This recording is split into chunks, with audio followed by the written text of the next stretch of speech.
No more live stream. No more live No stream. more. And we're live! Oh my Now god. we're actually live. Yeah. Okay. Nope. Hello, everybody! It's the last one! Holy hell. Wow. Wait, it's the last one. No, this is the first one. Oh, okay. Whew. Oh boy. You haven't done any before. It's just this one. Okay, wow. I am living in a very confused time loop then. I thought this was the final live stream of all internet live streams. Yeah, no, the No, they're internet Of pulling all the- they're of pulling all the plug human live today streams, at, this like, is the finish. last. Yeah, they this said is they're it. shutting it down. Yeah. Yeah. I mean, Amazing. Well, after the royal Because wedding, they're Okay. too we're hyped just for done. this one. All right. Thank you so much for being here, everyone. Welcome to the last official, for the time being, until we feel like doing another one, maybe, Patreon AMA for Wolf 359. Let's just do a very quick round of introductions for anyone that is joining us for the first time, starting with that side of the room. I'm the Walrus. That's right. I'm Zach Valenti. I played some characters on the show and wrote some episodes and produced some things, and it is a pleasure to be here with you. That's nice. My name's Noah, and I play Jacoby. My name's Sarah. I wrote and produced the show. My name is Gabriel Urbina. I wrote the show, and I created it, and I produced it, and I directed a bunch of episodes. And I'm going to be in the, if I can get it loaded, eventually the chat. But While he does definitely- that, joining us remotely, Yeah. Yeah. I'm Emma Sherjarko. I played Minkowski and kind of wrote a couple episodes. and I'm Michelle Agresti. I played Maxwell. And I'm Scotty Shoemaker, and I played Mr. Cutter. cool. No, I love you guys.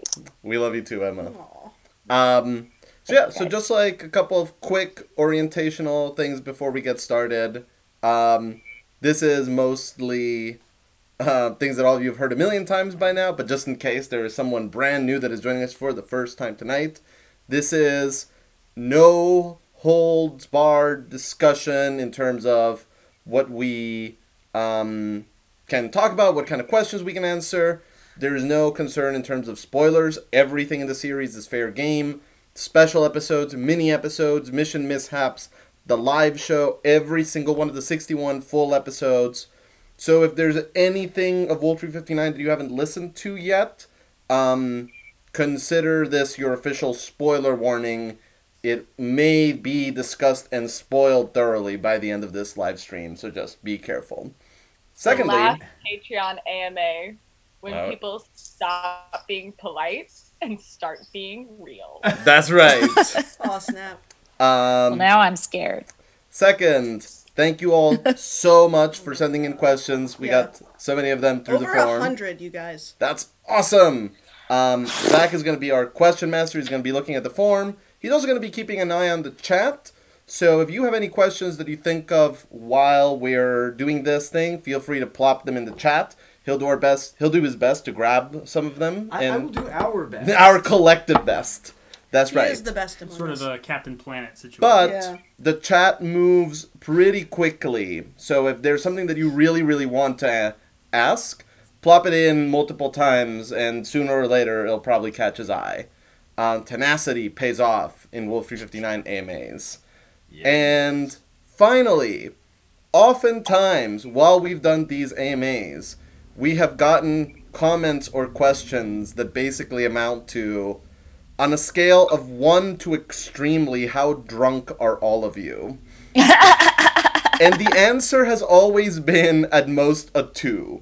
Like, I think that for some of the really big ones, me and like a couple of other people, we've had like 1 beer at the beginning. Yeah, or a glass of wine. By yeah. popular demand, this is changing tonight. And the folks in this room shit. are drinking. Oh, wait, I'll go get something. Sweet. And Yes. Yeah, our yeah. I remote got it. I got friends it. are also prepare as apparently well. going to play this game along with us. Great whiskey. Yeah. So, at long last, you can judge just like how well and how honestly we answer your questions while under the influence. Cheers. So, Cheers. to the end of an era and to going on 4 great years since we started this project, salud, and thank you, everyone. Cheers to all of y'all. Cheers for everyone. Thank you. My mom is here, so if I get really drunk, it's all of your fault if she yells at me. You're Nice. welcome. You're welcome. Hashtag get Emma and her mom drunk 2018. So let's begin with probably like as always with since we ended the show, just like some quick updates on what's going on with our Patreon and then sort of our big remaining project, which is Price and Carter. Yep. So there will be sort of a more formal announcement in written form on the Patreon later this month as we get closer to the end of the month. But the Patreon is going to get frozen at the end of this month. No one should get charged in June. And it will sort of enter its like archival form. We're not going to be done recording and editing all of the episode commentaries that we want to do by the end of this month, probably. There will probably be like 2 or 3 that we still want to do in June, and those will be coming out. So don't cancel your subscription to the Patreon if you are interested in getting those. They'll be trickling in at the start of next month. But the Patreon itself is going to get frozen, and there should be no more credit card charges at the end of this month. So thank you guys so much. We've been able to pay back so much of the debt of the show, and we have been able to sort of like really, really put together something special thanks to all of your support. And it means the world that you've done this with us and alongside us. So thank you once again. And then, what is going on with the dang manual? That manual! Price and Carter. Where's my Price and Carter? And the answer continues to be, it's in the lab. We are actively working on it. We spent a lot of time working on it last week. We're going to spend more time working on it this week. Yep. It is a beast. It turns out that 1001 It's is a big large number of tips. Yeah. It is a not small amount of tips. When there's a more sort of concrete development, you'll be the first to know. So let me know when you're ready for a question. I am now ready. I'm now any done with my chats, spiel. So I'm assuming there's a problem with the link in Patreon. Oh, so my. I'm going to check on that while Sure. I give you guys a question. Great. Awesome. Amazing. Love What It is wouldn't be what's the happening? last stream without a ton of technical difficulties. Of course. Let's see. Oh man, there's so many good questions. I hope Holy all of you crap. watching appreciated Um, Michelle swigging from the bottle and me swirling and swishing Okay. my wine. 1 second, Zach. Theatrical as always. Remote friends. At the moment. I'm curious, and Mm-hmm. frankly a little insecure as a fanfic writer sometimes. Does it I bother don't have- you I'm a as terrible writers host. / voice 1 second, actors? guys. Yeah. One moment. I Like, just have a Sorry. with the bottle of Svedka. great. That's all you need. All right, hang on. Let's get the first question Amazing. in, and let's listen in. So this person is curious and frankly a little insecure as a fanfic writer, sometimes. Does it bother you as writers and voice actors when you realize fan artists and writers interpret characters in ways you personally hadn't interpreted them yourself? For example, the amount of shippy fics, or the fact that big parts of the fandom headcanon Jacoby as trans, or that most part of the fandom write/draw Jacoby and Maxwell as having been very, very close, when I personally got the impression from your answers in the AMA that they didn't know each other quite that well, etc. No, not at all. No. Yeah. I think that canon characters, there's a point at which, like, they go from being only a part of the person that made them to sort of being kind of, at a certain point, communal property of everyone that creates them collectively Yeah. through the imagination. And I think especially in a medium like audio drama that withholds so much information and leaves so much a blank to be filled by the audience, I only encourage it. I welcome it. I think that all kinds of different interpretations and different takes on the characters are awesome. And yeah, no, I think that there is no reason to feel any amount of stress or insecurity about that. I think that every interpretation of every character is awesome. I think that's one of the beauties of having, you know, a lot of times there's a question and you find, or we all find ourselves that we can't answer it because we want it to remain open-ended. Yeah. And I think that that's the beauty of like leaving the writing open-ended or using an audio-only medium, you know, something where something is deliberately left up to interpretation, because for that very reason, right? It's for, you know, fan theories and fan fiction and fan interpretation. Like, that's part of it. That's part of why it's made. Yeah, so that it, you know, as much as we all have our sense of who the characters are in the world, like, it ultimately belongs to you guys. And so it doesn't bother me in the slightest that different fan theories or fan fiction might take stuff in a different direction. I think that's interesting, and it's a way that the show lives after we've made it. So I'm nothing but gratified that there's different opinions out there.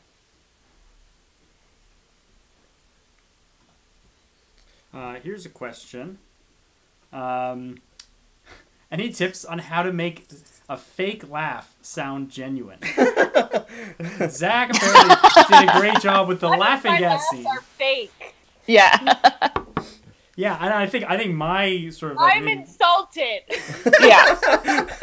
I think my reason for this is like, yeah, I can't really do a good fake laugh, so I kind of have to convince myself to laugh. Like, I have to convince myself that something's Thanks, funny. Noah. Well, see, I was gonna say just get Noah Mazer in the room and have him say something, and then it'll make you laugh. And Right. Yeah. then that was my technique for, you know, most of the. Genocide.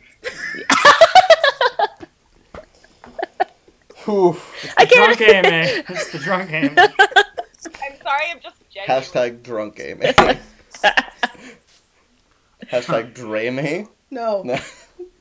Now you ruined I it. think I'm sorry. that the problem was sometimes we got ourselves on a little bit of a giggle fest in the studio. That was and- more the problem, yeah. Than Yeah, people that not was being able honestly to that laugh. was more the problem. The giggle loop was real. It was Yeah, real. In the yes, Walker the 59 giggle loop. studio. Yes. Yeah. Yeah. I'm trying to think, like... No, and I remember sort of worrying when we did the start of season 2. There's kind of that moment where, like, Minkowski has that, like, Oh, yeah. you know, sort of moment where she's really like, oh, I think that I'm going to That's give true. up. Like, what else can go wrong? And Eiffel, in order to shake her out of it, just has sort of this moment when he imitates her. And I was a little bit worried because I was just kind of like, this is a moment where Emma needs to progress the character forward and kind of further Minkowski through a laugh. We were all terrified. And then we got in the room, and Zach did the thing, and it was just, he just, like, did it so naturally and organically and hilariously that it just, like, felt very easy and flowing and natural. It's always... Well- comedy is always terrifying. Like, And also, to execute. sorry, go ahead. No. Go. All you. Sorry, it's a little choppy, so I apologize. I didn't mean to step on you, but part of that moment too, which I guess I was thinking about. I was like, I don't think Minkowski laughs very much, but also that was like the important moment where she did Usually laugh. only at Eiffel. Yes, and but part of that moment was kind of like not just laughter at what he did, but it was a sort of Catharsis. expulsion of tension that she'd been holding. It was just kind of like a release of like, so there was like a little bit of a crazed aspect to it as well. Yeah. Like genuinely funny, but so that's how I would recommend it, trying to make a fake laugh sound real. Don't think of it so much as like, oh, I'm gonna laugh because I think that's really funny. Like think about what else you might be releasing through the laughter. There you go. Yeah. Yeah. I think before we move on to the next question, I think it's important to know something, to reveal something about Zach Valenti, because I have his phone. Yeah. And so Zach Valenti gets a notification on his phone that says, don't forget, you're going to die. Oh, the countdown clock. Wait a second. Countdown clock. It's worse. So when... It happens 5 times a day, and it comes with a quote every Yeah. time. So one moment, so just to be clear, as Roman emperors had a slave that followed them around, I mean, what else is whispering, Siri? "You are mortal." so that they might remember that and not begin acting like the gods that they never were. Yeah. You have an app that tells you, that reminds you of your mortality. 5 times a day. My mom put me onto it last week. It's called We Croak. What? There's a frog on it. We crow. That makes it so much worse. No, that's terrible. Oh my But god. wait, guys, you asked for This is it. amazing. No, we didn't. When you We did look at not. a corpse, you can always sense your own breath better. Zona Galley. Wow. Whoa. Moving on. So just like it has like They're all about a like bodies and cornucopia death? of like of Memento Mori quotes. Yeah, I think Wow. Wow. so. Great, we fixed it. Everybody's in the chat now. What up, everybody? Sorry for the technical difficulties, but also welcome to the Hephaestus, the drunk one.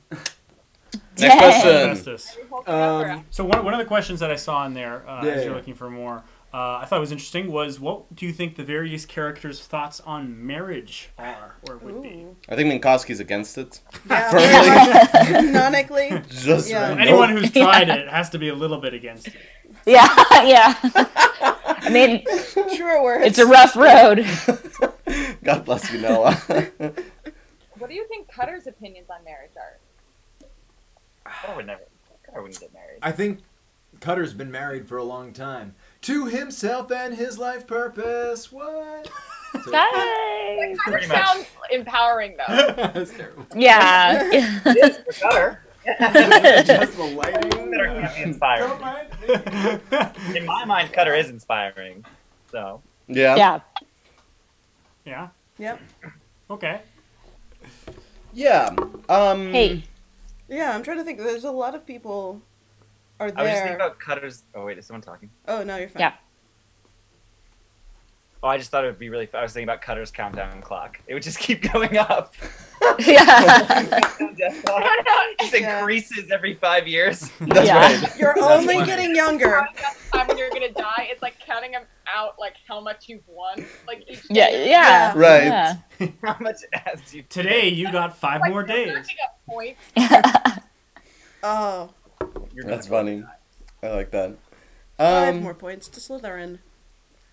You know, I don't think that any of the characters, in my mind, no one is like philosophically opposed to marriage. The way that I know some people that are like, I think that marriage is like a bad institution, and I think that it leads to sort of like inevitably problematic human dynamics that make people unhappy. I don't think that anyone is that way. I would believe that a lot of the characters kind of have an attitude of like, meh, like, you know, when I find the right person, we may end up dating, and that may end up being something that like sooner and eventually we get married or not. Yeah. Or they're just Um, focused on other things. It's like, it's not a conscious decision to be like, I will never get married. It's just like, with what time in the day while I'm busy dominating the world. And they all, and so many of them have careers that make it really difficult Yeah. to think about things like marriage. And you need like to form relationships. Yeah. Yeah. So I think it's probably like perpetually on the back burner for a lot of people. What do you think Hira's thoughts on marriage are? I think she's fascinated by it. Yeah. But it's obviously difficult for someone whose consciousness works so differently from other people to sort of think about that kind of a relationship and how it would work for her. Do you think she would desire it? Well, I think that she would have sort of questions about, like, if you asked her, I think that she would be sort of like, well, what do you mean? Do you mean the kind of civic legal Yeah. institution? Like Because the before tax we breaks that you because get? before we Yeah. think about that, we have like a whole bunch of other like AI, like civil rights Right. things to worry about. And let's go back to the 12th century and like when marriage reformation was happening in the church and why that came about and how that's love shaped. And the- one second. Question. And if, you know, and if the answer is sort of on the more like emotional side, then I think that she might be sort of like, and what would I be able to have then that I can't have now? Right. Yeah, like I think that she's sort of like, of all the characters, sees most relationships on a one-on-one basis. Of So, like, yeah. what does it add to my perspective? Right. Yeah. I love that we've gotten a serious critique of the institution of marriage as practiced Yeah. by individuals. So we do hear their the history drunk AMA. and the Yeah. like. We have the micro and macro historical perspective. Also, I've just been dying to shout out Bobby R. 21st birthday tonight. Nice. What a gods! Hey, Cheers, Um, mate. But I think all I listen have to add Pairing this- Podcast. Hey. Actually, though, Pairing Podcast- You should. It's You Let's Pretty take a boss. moment for Shameless the self best plug. new podcast in especially the wine and culture category, which is not That's a right. category I tried to find Hashtag the wine and specific iTunes category that was wine and culture, and they didn't have one. So because the show is wine and pop culture. So if you want to know what pairs Boom. well with your favorite pop culture or wine, check it out. And definitely leave a 5-star rating and review because on Do iTunes it. It makes helps. a crazy big difference for it to get discovered. And I don't know about you, but I am part of the hashtag Make Pairings Podcast Trend 2018. Hashtag Make Pairings Podcast Trend 2018. The that only thing that hashtag? I have to say about this I wine, don't know. sorry, this wedding yeah, conversation is that Eiffel's a hopeless romantic and is hopeless and probably believes in something that will basically be him existentially barking up the wrong tree. He'd probably be really Yeah. annoyed by all the royal wedding coverage though. Oh, he'd be He'd He'd super probably be annoyed. like, "Why is my football game not on?" No, Right. but then he would like wake up at 5 in the morning to like get a glass of water and then be glued to it. Mitzrayim, I'm just getting started. Not drunk yet. totally. Hashtag not drunk yet. That's a lot of hashtags. The placebo effect is strong in this room. That's very true. Next question. Does Cutter sometimes accidentally use out-of-date slang? Scotty. Accidentally? Oh, because Yeah. he's so old? Yeah. I think he likes old slang and has a kind of old-timey way of, very proper sort of old-timey way of speaking. So I think some of that's intentional, but I think that's a funny thought to think that he would accidentally say something because he's from the 60s because he was of age at that time. Or 50s or Mhm. whatever. I think that we gave him a We couple gave of him a intentional couple. anachronisms. Groovy? I don't think Groovy. Cutter would ever say groovy. No, he never said groovy in the Opposite of 60s. long hair. Yeah. No, like in the 60s, he was sort of he was the man that the hippies were protesting no. in the 60s. He was all about Vietnam. He probably We made, should He probably more made go Cambodia there. happen. he probably made a shit ton of money off of Vietnam Oh, yes, for he sure. did. Yeah. Off of what? Off Vietnam. of selling Off chemicals? of Vietnam, yeah. Just like yeah. war profiteering. And don't forget, in that delightful bakery he invested in down in the West Oh Village. yes, of It's course. just been doing well. It's an honest family Julio. business. Uh-huh. Any Coolio? other perspectives? Cool cat? Gee whiz. Really. Okay. No, we What gave would- him a couple intentional ones, but he's very intentional in his speech. That's true. I think he's too exacting a person. At the very least, the upgrade to his brain would prevent any slippage and maybe even, like, manually or automatically upgrade his slang dictionary. Can you guys think of any like out of date slang that Cutter used like in the scripts? I mean, he says things like question. Cheerio or super, but that's just more like Creepy. creepy. Yeah. Eccentric, That eccentric. isn't out of date for Yeah. reasons of inappropriateness. True. Um, there was some. Gee whiz. Cutter doesn't say that. No, he can say G. Wow, Cutter doesn't say that. that was He would- amazing, Cutter Scotty. would say that. Yeah, just to freak people out, he'd be like, "Gee whiz, kids." Gee whiz. Yeah. Yeah. Golly. Yeah, I hear it. I think that there was something There in was. Kumbaya approach, like the way that he signed off, or the way that he like. I feel like there was Said something hello. in 60 as well, and I just don't remember what it is. Yeah, I'd like, give it a chat to find it. Like the 1, 2. Oh yeah, 23 Skidoo. 23 That's from Skidoo. the- That's a little that's like from the old 30s. school. Yeah. So I heard someone say that the other day, and I'd What? never heard it before. Yeah, no, I'd never heard it before.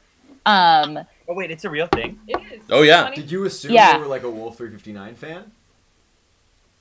I just didn't. I just had never heard it before. I assumed it was a thing. It was a reference to is. something, but Right. I'd never heard it before. But someone said it the other day. I actually know the origin of 23 Skidoo Okay, do it. because I looked it up on Wikipedia. And it's from 23rd Street, in Yeah. the Flatiron District in New York. That's right in front of the Flatiron Building, and that was where the old Madison Square Garden used to be.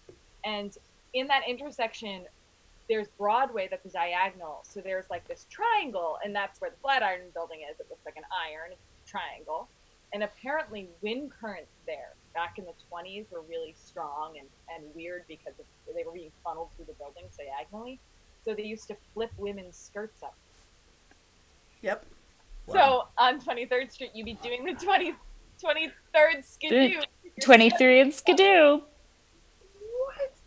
That's Isn't that nuts? Isn't that nuts though? That's a real thing. The things a you real learn. It's a real thing. Yeah. Wow. I did And not even know that. I just thought that was like There Cutter being like weird and rhyming and saying creepy things. I didn't even know it was an actual No. phrase. Oh That's no. No, most Yeah. So it you go. is. It makes it most of the creepier. weird creepy things that he says Yeah, are like just yeah. like really outdated things. Now I imagine Cutter was like hired as the civil engineer.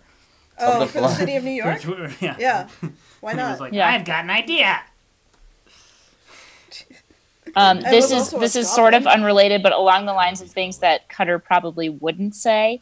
Mm-hmm. The other day, I had a customer in my store. I called her to tell her that her wine was ready, and she said, "Well, yippee-ki-yay, namaste," and I was like, Wow. Okay. I feel like that's so emblematic of like Colorado. Yeah. "Yeah, the that's most Colorado in a thing nutshell." I've ever heard. But also really Namaste. like- Totally Western hippies. That's Like, great. I love that. No, it scans correctly. The That's next- what kills me. The next time that someone does something mildly pleasant for me, that's how I'm gonna respond. Yeah.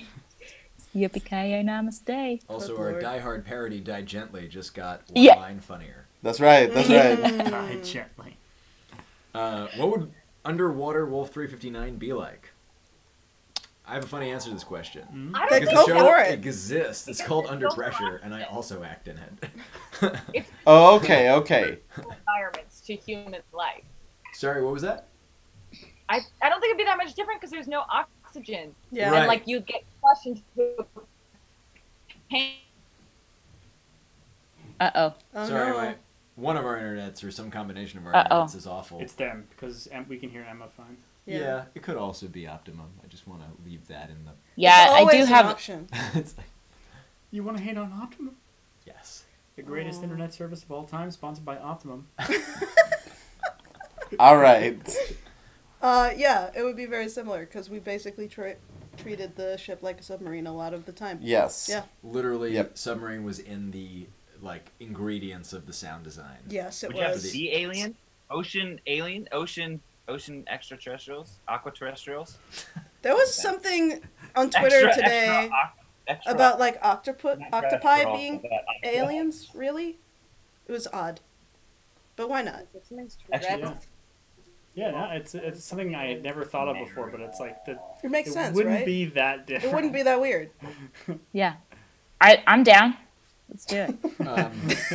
I'm also. Talk to James The Cameron. bio- 4 seasons in a book. The Bioshock style. Oh, remake. No, no more Bioshock. I'm entirely here, by the way, for weird history lessons with Michelle. Yes. Yes. Kudos to you, Rhinoceros Rex, for that. That is a great contribution to the chat. Okay. What are your prized Yeah, I don't know about possessions? his lessons with Michelle. What about Wikipedia searches with Michelle? Wikipedia deep dives with Michelle. Yeah, that's Yeah. good. Yeah. That's a good concept. Which actually, there is a podcast sort of along those lines called "Oh, That's a Thing," and it's really fun, really awesome. Everybody should check it out. Fantastic. Awesome. Glad to know that's a thing. Yeah. What are your prized possessions? The characters? Or just us human as beings? people. I think it's just us as people, but we could do both. I don't have too much by way of prized possessions. Except for that painting. in your Uh-oh, attic. we lost Michelle. Oh no. Scotty. I think we're back. Oh, they're think back. we're back, Oh, too. thank God. Yeah. I don't know what happened. We just cut out for a sec. Was It happens. Glad you're back. Most prized possession would be my suit. Was that the question? That is right. That is the Yeah. question. What is your Is prized that possession? you or is that? Is that Scotty or? Oh, Cutter. I mean, It's not Scotty. it's not me. Yeah. I do have a suit though. I have one suit, and it's like it's okay. Is it the suit that you wore during the Oh live yeah, show? during the live show. Is that the suit? Uh-oh, they're frozen again. Yeah. Oh no. That is the suit. That's the one. Nice. Excellent. Amazing. Yeah, same suit. Still have it. Haven't grown much. You sound disappointed. I know. I was expected to get really like ripped and Yeah, burly Scotty hasn't hit without puberty working out. yet, Without actually. working out. Yeah. Fun story. Yeah. Right. If you figure that one out, you call me. Yeah. Prized possessions. Like this is. I gonna, feel like. No, go ahead, Sarah. This is gonna sound weird, but my wallet. Oh, totally. Yeah, it's my prize. It is a prize Practical. possession. Yeah. That's It's a really nice one, though. It pretty is- good. It is really nice. And So if the your long- wallet, if you had everything not in it in the wallet, would the wallet still be Yes. a prized possession? Yeah, no, it belonged to my dad, so that's why. Totally. But it's also funny What about you, because it's Zach? my wallet. I'm just laughing because I found the longest question we've ever been asked Yes! in AMA history. But what is your prized possession? I have several. Nice. And I don't think of Tiffy as a possession, or that would be first on my yeah, list. that Right. doesn't count. She is her own being. We just cohabitate. I feel like I specifically have a book. It's on my shelf. I'm tempted to get it, but I won't. It's called Poems to Eat. I found it at a certain point in college that meant a lot to me. And it was just like a book of amazing poems. It was the first book that I sat down and read cover to cover, like, in a day. At a, like, long point since I had previously done that. When a friend dragged me into the Strand randomly, and it's beautiful book poetry. And then I have some stuff from my grandparents that I really treasure. That's prized possessions. Yeah. It's I'm just Yeah. thinking now, like I don't really have anything, but it's so funny Yeah, because me when I was too. little, I'm really thinking about it. when I was little, I was so sentimental about everything, and I was such a collector. Like I would bring home rocks. And when I was in elementary school, Rocks I would are awesome. find Rocks are rocks, great. and I'd put them in my pocket, and I would bring them home, and I would keep them. And my parents would just find rocks in my I clothing. could pull out my rock collection right now, and I moved across the country this year. Yeah, but here's the thing: I didn't have a rock collection. I just saw something I wanted, and then I was like, I've been kicking this for like an hour, so therefore it must be yeah. important. Oh, Yeah. I know that feeling when you get really connected to the rock you've been kicking. Yeah, I get that. Like, totally- I got connected to everything, and like I had goes in the everything and gutter. kept everything. And then once I went to college and then moved out, like after that point, I just like I have so few like things, and like none of them are particularly unique. I've just sort you know of what? Letters. I've kept a lot of notes people have given me, Mm, and I think I would be very sad. You know, it's like if my apartment just like burst into flames right now, and I know people that's happened to, I think that's something I would miss. Yeah. Yeah. Also, my 8th grade English teacher had us all write notes to ourselves when we graduated from college, from high school, and then she Aw. mailed them to us when we graduated. So I have that note from my younger self, and I think I would really be sad if that burst into flames. yeah. I hope you have photos. Yeah, I was thinking of a couple of different things. And one of the first thing that came to mind, totally unsurprisingly to anybody who knows me whatsoever, is my One Ring Lord of the Rings replica. Yeah. Nice. I mean, One moment. it- but is that what Go you ahead. think, or is that what your replica One Ring blind wants cast you to on there. think? just wait, put me you on. all just said a bunch of things, and all I heard was wine and Lord of the Rings, and that makes sense. But Gabrielle, what did you say? My question was, like, is that affection that you feel for it what you feel, or what your replica One Ring wants you to feel? How can you ever Oh be sure? no! Oh no! Probably the latter. But it was like, it was the first thing that I remember spending quote unquote my own money on when I was like 12 or something, and it was like $100, because it's real, it's silver, but it's gold plated, and I used to wear it every day. Oh. I don't wear it every day anymore. In fact, I'm pretty sure I know where it is, but it's in one of a couple of boxes. But that was the first thing that came to mind. But then what with Michelle was saying about like letters, I think I've kept journals and notebooks, both like personal journals and creative writing notebooks. And I think I would be really, really sad if I lost those. Possibly even sadder than if I lost my replica. Actually, I'll say this for prized possession. My script for the last episode of Wolf 359, which we all every signed. member of the cast and Sarah and Jared signed, except for Julian Silver. So the next time that I'm out in LA, I need to track down Julian and get him to sign. What a jerk. And Yeah, then but it's I weird can that you frame gave me the script. I I forget where it is. I think I put it in the laundry or something. Yeah. And to be clear, Julian didn't sign it because he couldn't be there in person for the last day of recording. And Yeah, we no, he's recorded actually him one of the separately. nicest people in the world. Yes. Silver? Yeah. Yeah. I'm about to make a joke. He lives in my neighborhood. We could call him. Oh, nice. Nice. Aw. He lives like probably close to 6 blocks away. Great. All right, Zach, Chase hit us. You guys ready? No. Ready. No, you're not. Is the I'm answer. going to get another beer. Apparently I have a little bit. The best among us is always. About 2 months ago, a friend recommended Wolf 359 to me, and I binged the entire thing in a week and then recommended to my therapist. And then I donated to the Patreon about the same amount as if I had been on the $3 tier from the start because I wish I'd found it early enough to be able to do that. Parentheses. Also, this question is basically 5 questions in a trench coat. Oh, Jesus and maybe Christ. isn't really a question at all. I'm very sorry for that. Shenanigans. Yeah. And Let's read this one parentheses. very slowly. Pause 1 second. The past 3 years, we here at Wolf 59 have made our way to Dragon Con. One of my favorite things about Dragon Con is that before major panels, they give you a pretty stern video lecture about question asking etiquette. The first rule of which is you do not begin questions with, so this is a multi-part question. Or this is less of a question, more of a statement. Statement. Yes, both of those are the cardinal sins. Yes. This is less of a question and more of an essay. But proceed, Zach. So now that both Dragon Con rules of questions have been violated, we will continue. Yeah. Because guess where we're not? Cheers. Yeah. Yeah. Hira means so much to me. She's the first time I've seen a character who I feel encapsulates some of my own very, very complicated feelings about how trauma has shaped my person and identity and how ultimately I can't and won't change that. Parentheses. Relatedly, so many of her discussions with friends and authority figures sounded uncomfortably similar to my own discussions with teachers and principals as an unknowing autistic child, and that helped me feel less alone in the universe, end parentheses.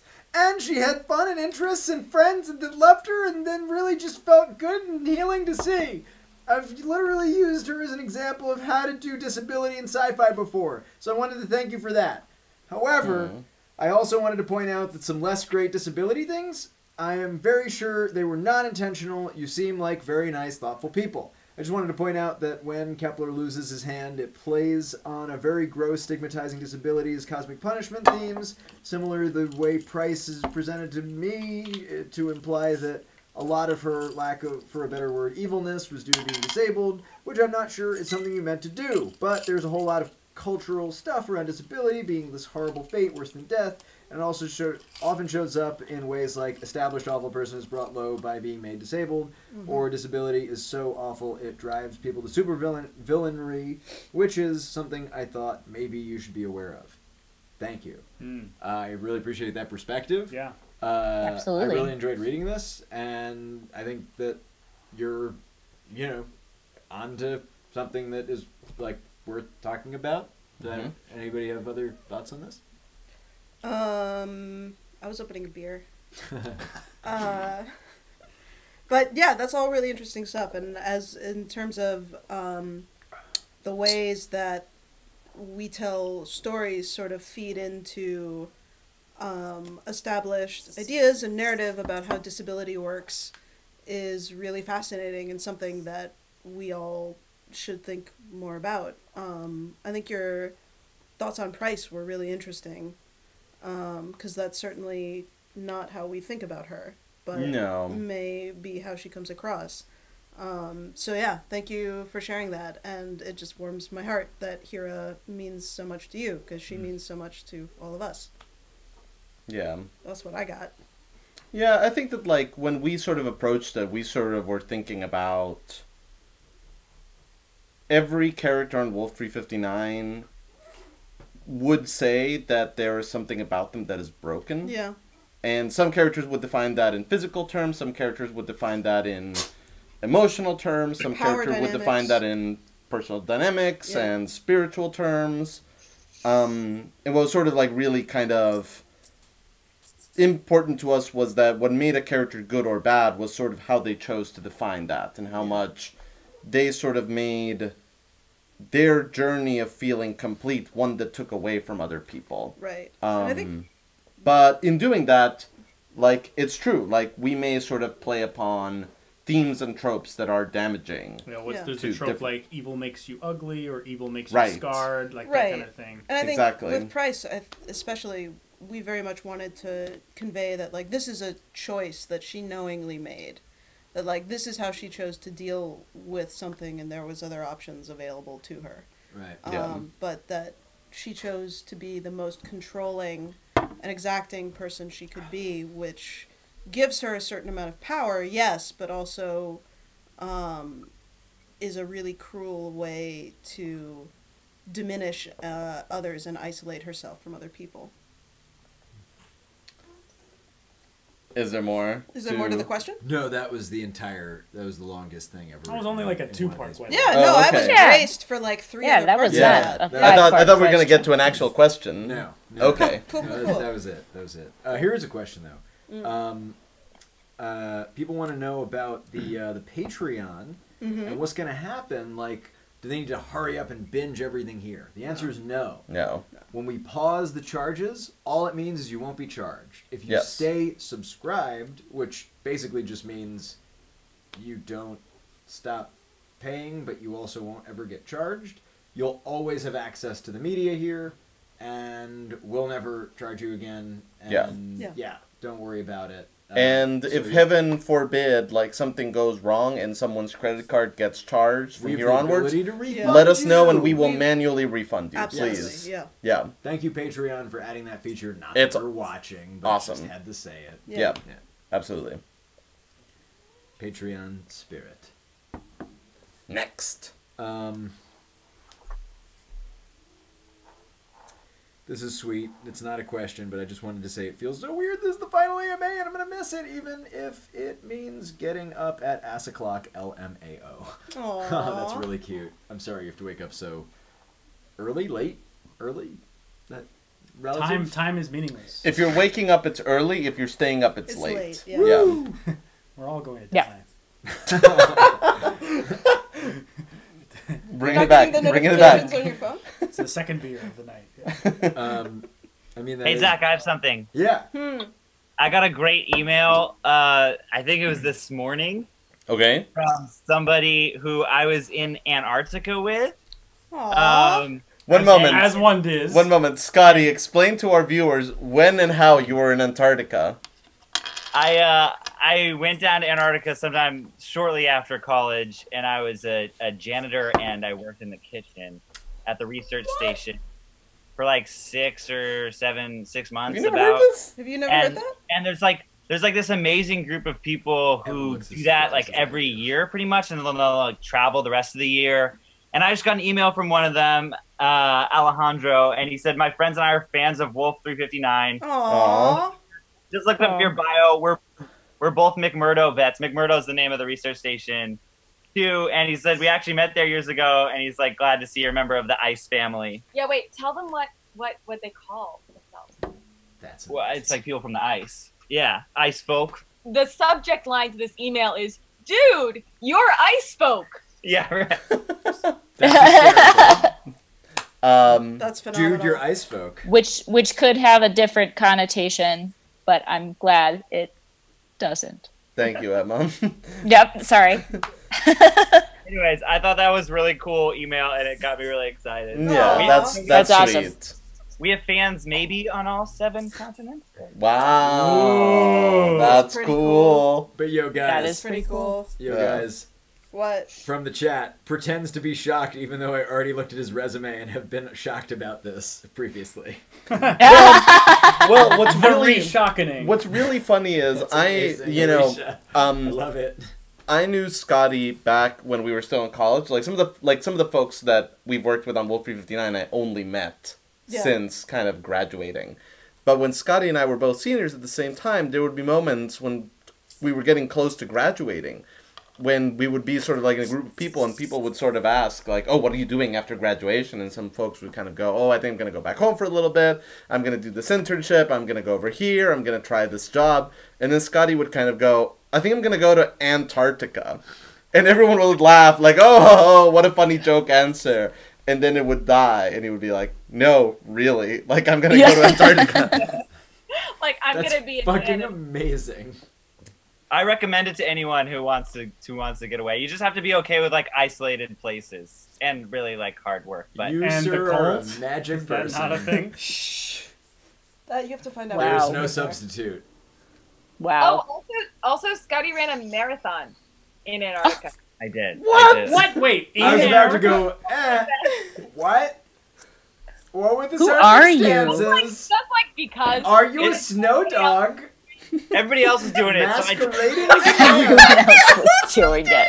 and they're all like really intense, like ultra marathon runners. It was just pure peer pressure. No. I wanted to do. Oh my god. You know, But it That was needs to like be the the next option of sitcom running that we a write. half It's like having to train for No, I a would pull- I marathon would in pull Antarctica ice. because Because everyone else was doing it. It was I very guess there's a slippery. certain type.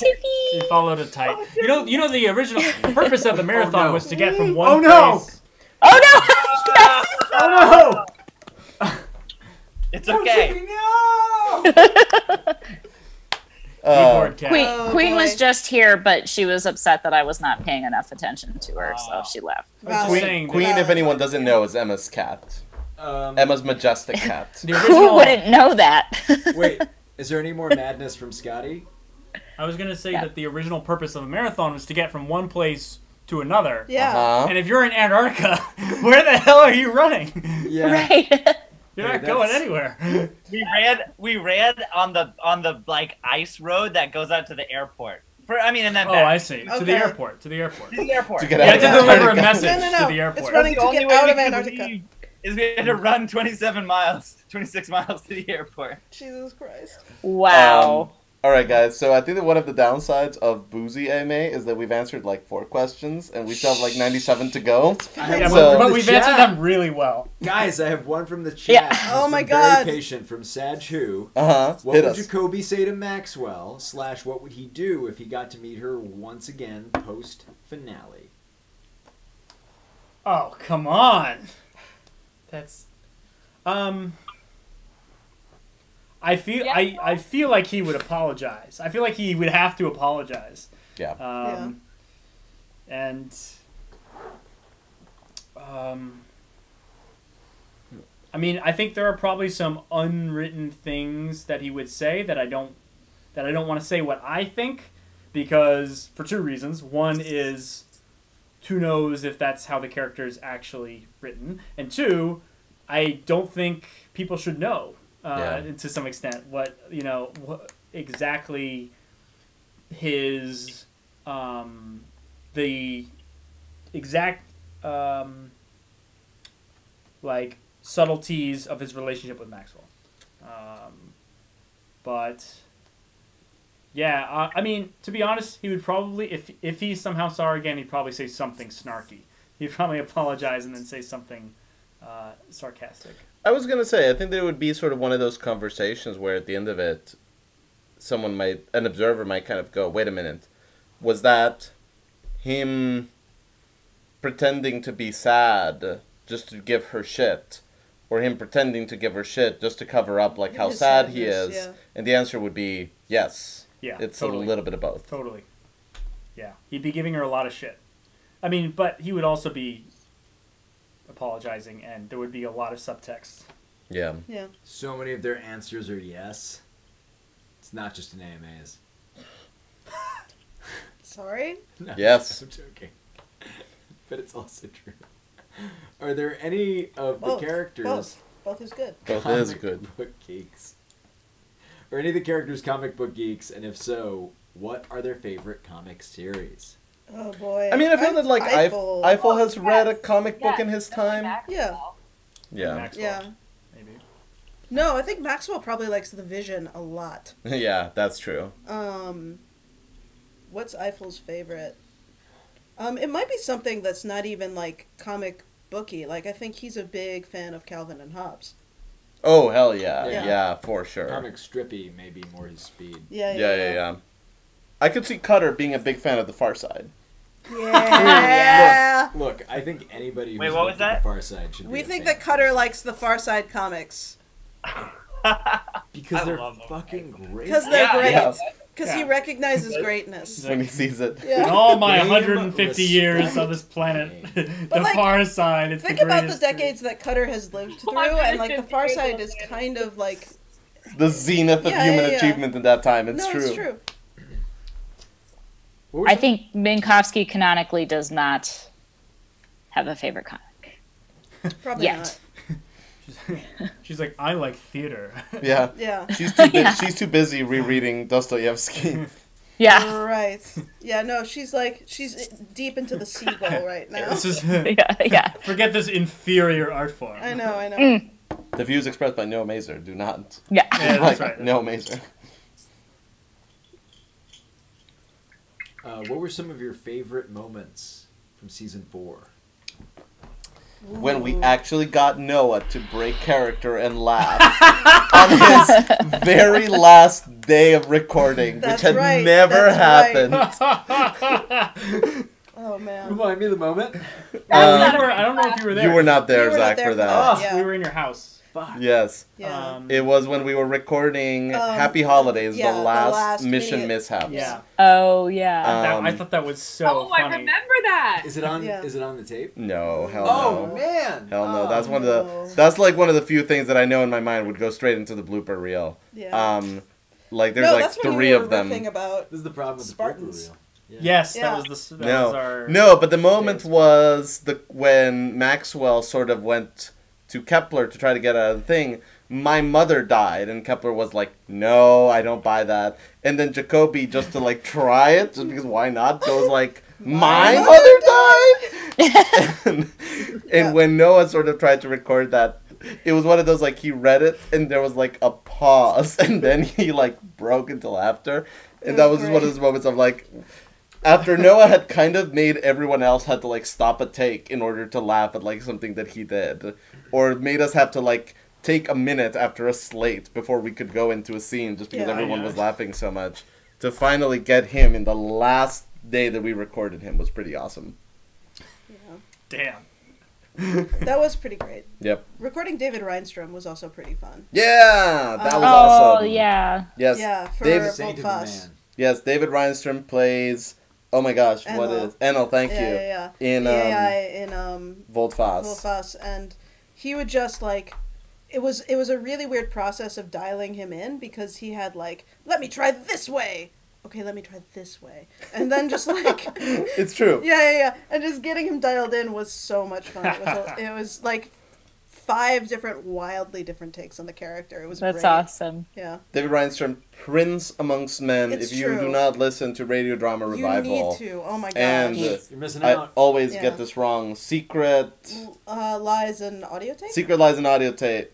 Secret no, Lives and Audio Tape. I have no idea what this Secrets, podcast is called. Crimes. Oh man, I just looked this up. I Yeah. always mess it up because there's Hashtag drunk AMA. there's sex, lies, and videotape. Yes. Yes. And so That is a Soderbergh just the movie. similarity, just like fucking Yeah. what's the word? Crosses a wire. in Yeah, my no, but I brain. think you're right, That's Zach. I totally think it's Secrets, fun. Crimes, And and audio Audio tape. Tape. Secrets, Crimes, and Audio Tape. I believe He hosts is that show. exactly It's what great. it is. Yeah. And that is exactly what it is. Wondery brings you. He also does 20 Questions Tuesdays with Dave. It's That's right. Nice. What about you, Zach? What's your favorite moment recording season 4? Recording season 4? I know what the most challenging moment was I do as too. a voice actor, which was a lot of fun. Which was the, like, do the fastest thing you've ever done as a tongue twister, but as a bored alien doing it faster. This is from The Watchtower, when Bob and Eiffel are I think doing that took- Peter Piper. that was like 2 That hours. was maybe of like the recording. longest we've spent on Yeah. one fucking thing. Oh, I will I'm really confirm proud that. Yeah, of yeah, It yeah, is. It was really yeah. fun. No, that took forever. It's it was not great. it's not the most fun. I don't know. I just remember For the real though. Love Bob.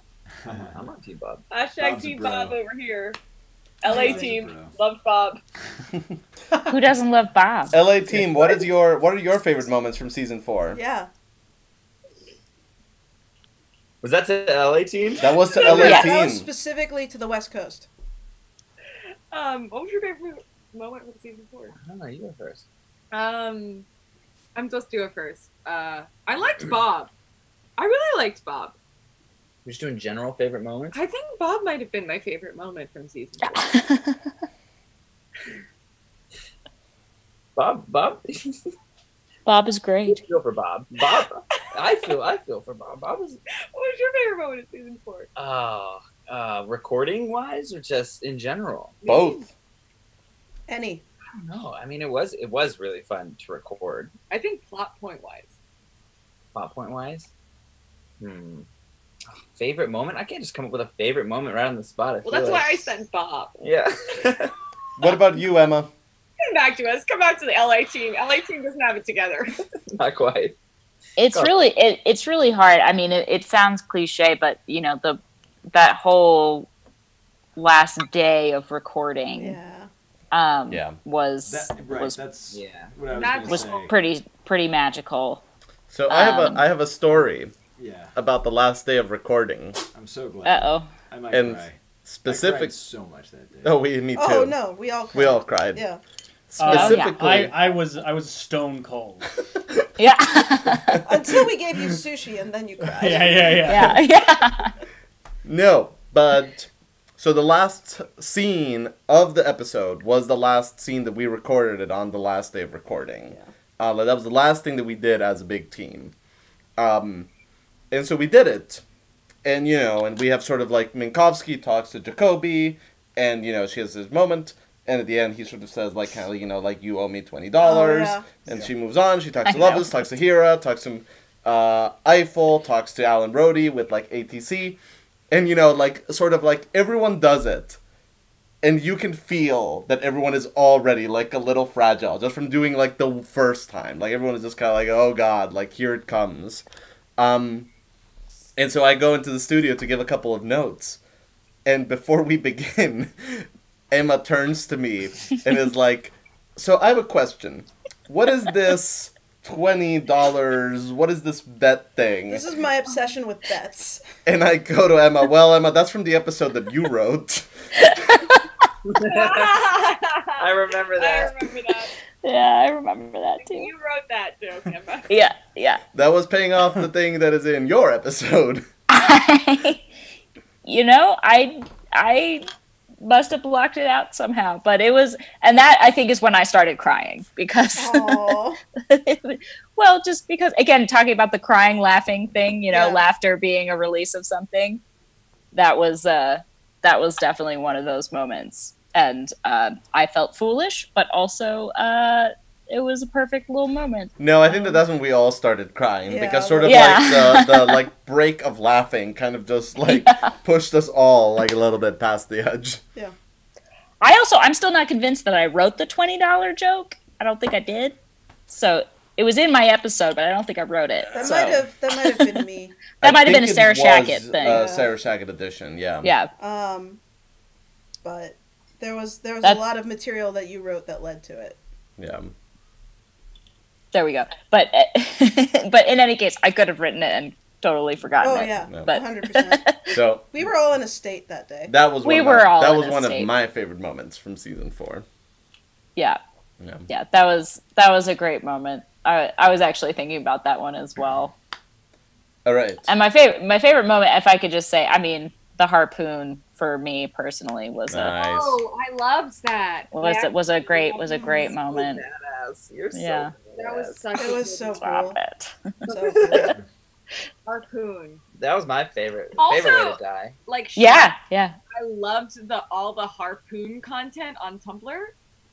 Yeah. Yeah. No, I think that's in retrospect. Maybe I'm just making Quality it my harpoon favorite moment in content. retrospect because all of the artwork and everybody being so hyped about it. I was like, yeah, it is awesome.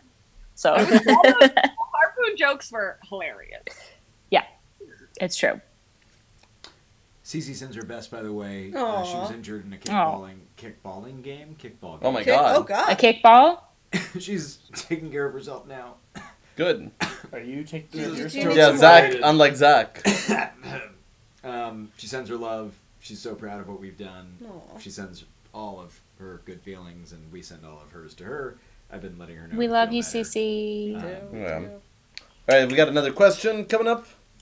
Yeah. Well, I mean, what's it worth? A lot, I mean, actually. $20 says I only accept Oh, we're back. a Bitcoin future. Ooh. Oh, not funny. Not funny at all. How early in the series did you know Minkowski would harpoon Cutter? Asking because of Minkowski's little speech and Minkowski commanding. Yeah, that was. I think like that was figured out when we planned episode 61.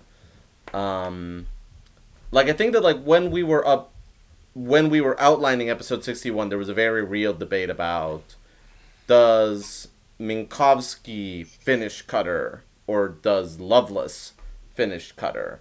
And eventually we sort of arrived at no, sort of what Loveless really needs as a character sort of capping moment for her arc is sort of that moment of I am going to stand up to the person that is trying to take control of my life away from me and letting sort of like another person do the like big flashy heroic thing. And after that was decided, that is when sort of like the fun like, well, what is the most like crazy way that Minkowski could possibly take out Cutter be? And then the harpoon came along. But after Jeopardy that's right, yes. tests. After that was discarded as a viable option.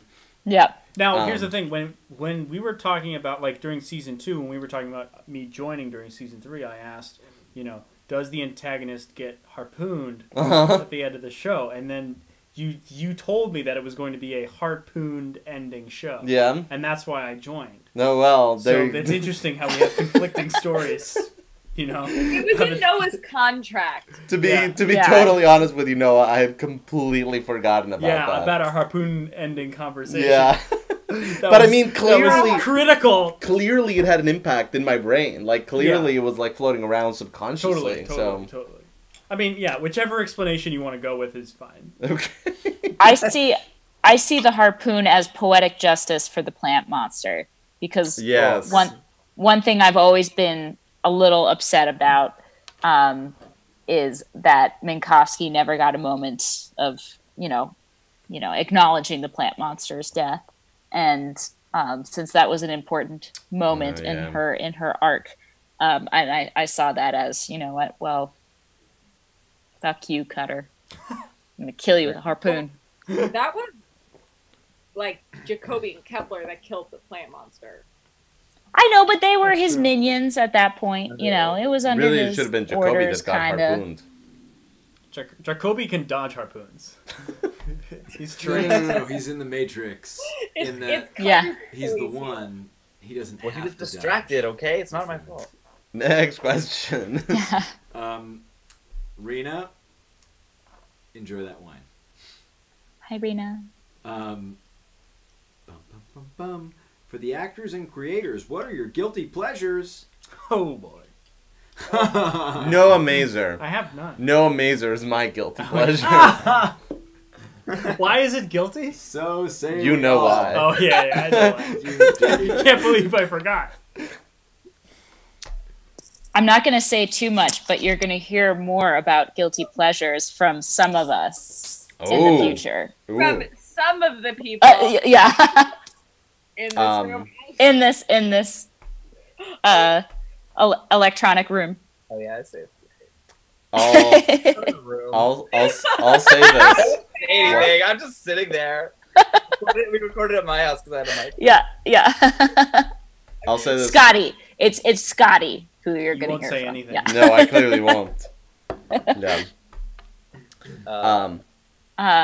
I have a problematic weakness for videos of Britain's Got Talent auditions. Oh. Like that is very something funny. that I watch and That's cry Like the really shamelessly. heartwarming ones. Yeah, like the really, really heartwarming ones. And I know that it is so hollowed and so engineered and so manufactured, and I don't care.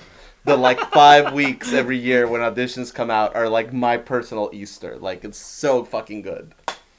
Yeah. Yeah. That's perfect. I'm glad that's your guilty pleasure. Yeah, that's my particular guilty pleasure. I really like period romantic movies. Nice. Like I really like Jane Austen. I really like Yeah. Far From That in Crowd. Stuff What like is that. guilty about this at all? Those Yeah. are just awesome. Yeah, maybe not guilty. Maybe guilty pleasure is like a wrong way of saying that. Like it's Yeah. a term, a problematic term. Well, I think if you're embarrassed to tell Yeah. people about something, right? That's the thing. To Yeah. me, Right. that's as far as it goes. Like because there might be something like I have no difference between like oh I think it's bad but I like it. No, if you like it, you think it's good. Clearly, right? Yeah. So what? But you might be embarrassed to tell people that you like it. So Yeah. that's where it goes. You know. So it's Yeah. about you. It's about what you think, not what the society thinks of it. Yeah, Yeah. I get that. Yeah. Oh, guilty pleasure that's not guilty that everybody needs to check out. Britney Spears' Instagram. Okay. I give you this gift. Yeah. Sarah, what's your guilty pleasure? Just in life. Yes. Yeah. Yep. Oh gosh. While Sarah thinks about it, I will tell you my guiltiest pleasure, Uh-huh. which is not so much anymore, but definitely in high school. I liked Nickelback. Whoa! You know what? It happens. And I was really More ashamed to controversial tell things have people. been We all said. go through it. Have It's they though? fine. Have they though? I was with you, Oh, Emma. Scotty has a guilty pleasure. What? Can I borrow your keychain, Sarah? I didn't like Nickelback in high school, but I Scotty's got a liked good one. I Well, liked it's in the same figure. Dane Wait, Cook. Oh, I Whoa, like Dane man. Oh, dude, I'm so Wait, sorry I missed for that. both. Missed that. Noah's guilty pleasure, Dane Cook, back in high school. Yeah. Oh, middle school. nice. Probably high school. No. That guy rubbed me the wrong way from day one. I feel like a lot of people like Dane Cook in I- high school, and I liked actually, Dane Cook in high school. he was very toured popular. his son at my high school at one point. I think. Oh, Yeah. yeah. I met I him. He think worked that at my happened. comedy club. He's, Yeah. He wasn't good. Yeah. That's Mm, what it sounds like. Yeah. yeah. There was a lot of like. Sorry, Noah. Zach? I Don't touch your idols. Yeah. Yeah. So there was a period of time when I had what the medical community calls Lyme disease. Like, go so I was meet your home hero. in 6th grade. Holy for, like, shit. Like so many weeks. Where was the target? My armpit. It looked like I had a third nipple that was made out of fucking Fruit Loops. It was Oh. crazy. Whoa. I've never seen You the got the color bullseye? yellow and purple on a human body. It was nuts. And Dude, Lyme green. disease is nasty. It was real crazy. Uh-huh. It was one of those like, Mom, my armpit hurts. She was like, Zach, bodies change. There's a thing called hormones. And I was like, no, really, my armpit hurts. And like 3 weeks later, she's like, fine, fucking show me. Oh my god! Wow. Wow. After 3 weeks of like suck it up, Yeah, you like yeah, after 3 weeks of like, Zach, puberty, it hurts your body. Shut up already. Your upbringing. So finally I'm on the meds and I'm home and I've literally watched my eyeballs to boredom and that's when I found the Maury Povich show. no. Oh. I haven't watched it in years. It takes But so much holy to school. shit was that entertaining. Oh man. That's great.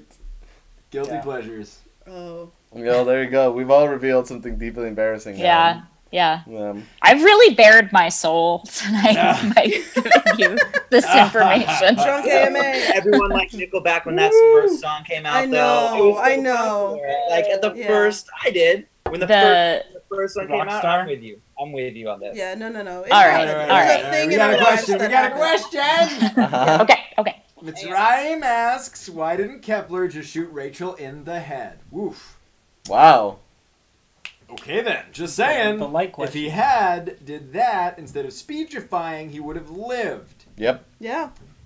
But that's like I'm just saying, there's some things worth dying for. There's a reason he's not number one on the For list of best shots. That's all I'm saying. Individuals. Mr. Speechification. well, no, and Yes, it is. and again, and sort of, I would say that is sort of Kepler's character flaw Yeah. showing through of like, it's not enough to win. It He is has to. You have to know that he's won over you. exactly Yeah. like he needs to sort of like Yeah. see it in your face that he won. Yeah. And he's smart enough to kind of like, you know, when he's making sort of like all these moves in the back half of season 4 to keep them hidden, to keep them secret until the end. Right, but But he needs an audience He- ultimately, He needs an audience. and it's Yeah. it's the worst. In a way that like, and that is I think sort of like the power that both Ryman and Price have is that they don't. They don't. They will, you know, if they decide that you need to be taken out, you will be taken out and you will be dead. Yeah. Yeah. I think that both Cutter and Kepler, They need some sort of validation. they do. Yeah. Yes. It's And Rachel is somewhere in the spectrum there, a little bit. a little bit closer to Price, I would think. A but- little bit, I think, yes. But no, he She that likes is- being sassy, though. She likes. She does. That's true, that's yes. But no, but I think that is a little bit like Kepler's final fatal flaw, sort of that need to not just win, but to win as acknowledged by the opponent. Yeah. Do Yeah. you think that in some ways he wanted her to kill him? Like in some ways he was wanting to leave open the possibility that he wouldn't survive? I've heard that interpretation, and I've Yeah. read some interesting takes on it. I personally don't see it that way, but I've heard some really, really compelling takes. I think at the on most that. I could go there is like in sort of the Buffy Summers sense of like you're a little bit in love with death because it's what you do. Mm-hmm. But no, I don't think But like he's even kind of, you know, subconsciously. I it's don't not know. like his last redemption, and there's sort of like an element of like, you know, what would he actually do if he survived? Yeah. You know, where Yeah. what would he have next? You know, in that way. So I mean, I think Kepler would find that exciting, that possibility. And I think that if he really was done, I think that he would sort of, you know, leave everyone and sort of take a ship on his own and set off into the unknown. But after he had sort of like Which is talked the to thing that we talked Minkowski and about him Jacoby doing. and Lovelace and kind of been like, here's how I saved all your bacons in my like secretly heroic way. Yeah. You know? Yeah, that moment That where I makes let you more go, sense you to thought me. that was weird? Yeah. Yeah. That was me. Yep. Yeah. One second. I've gotten a request, and I need to know what voice to read this Oh, question dear. in. Oh, Lord. So, Noah, yes, Gabriel. what are your opinions on eyebrows? Well, I think they should go. Should they? I think that Where they're overrated. where should they go? Well, one of them should be above the nipple, Uh-huh. and the other one should be on the toes. Now I'm fascinated by your phrasing of the nipple, Yes. implying That there's implying only one. that the other nipple should go. You know, yeah. Yes. I studied anatomy from Pablo. There's a new miniseries all about that. Does, I I hear that, yes. Right. Antonio Banderas. All right, Zach. All right. So they said definitely read it in the dog voice. Oh God. I'm sorry. I'm so That's sorry. definitely what they said. That's in the chat. dog D-O-G, not dog D-O-U-G, right? That's correct. Oh, no. Yeah. Wait, what? This What is is the happening? worst thing I've ever written. So there's a mission mishaps in which Eiffel hallucinates that he sees a dog, Emma, Oh, as you may right. recall. Yes. yes. AKA the only day that like Zach had to kick the director out of the room. I know, we had to because leave. the director could not keep his shit together while his actor was performing. No, and there was a moment when we were out in the living room. This one time I was going to make a cake for Minkowski's birthday party. Because this was more than a good enough excuse to make cake. And I was like, it should be space themed because it's Star Wars Day. But fun fact, if you Google space cakes, your first result will necessarily be actually space-themed cakes. Apparently, space cakes are a different thing, and that are not inherently space-themed. So I could guess you have a space-themed space cake if you tried hard enough. Anyway, turns out it's a weed thing, which got us thinking. It'd be kind of funny if Minkowski had a space cake for her birthday. We kind of did that episode. Because if we're pretty sure that it's pre-mission, Minkowski would never touch the devil's lettuce. The devil's lettuce. That makes The sense. devil's lettuce. But also, think post-mission Minkowski might possibly be down to clown. So, like, long story short, what I'm asking is, which of the crew would have 420 Blaze, and how would they take their weed?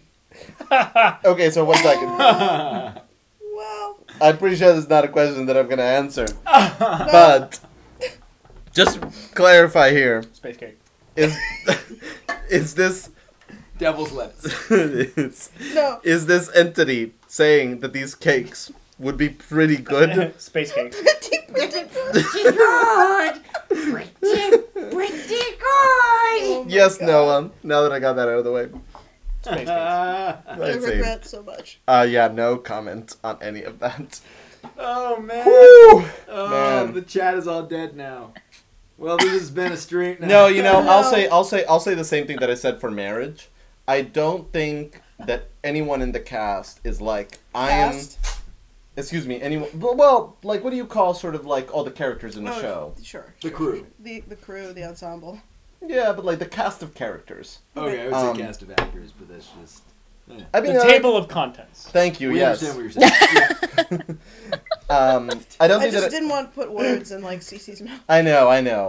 I don't think that any of the characters in the show would have a like firm philosophical objection to the devil's lettuce. I would say. And I think that like at That's the different botanical term. I think Yeah. that at different points in their life, some of them would be down to clown, as it were. And but I don't think that sort of anyone has kind of a like firm 100% yes or firm 100% no. Right. I've heard Eiffel has lit a joint, puffed, but not inhaled. Where did you hear this? Where did you hear this? People say.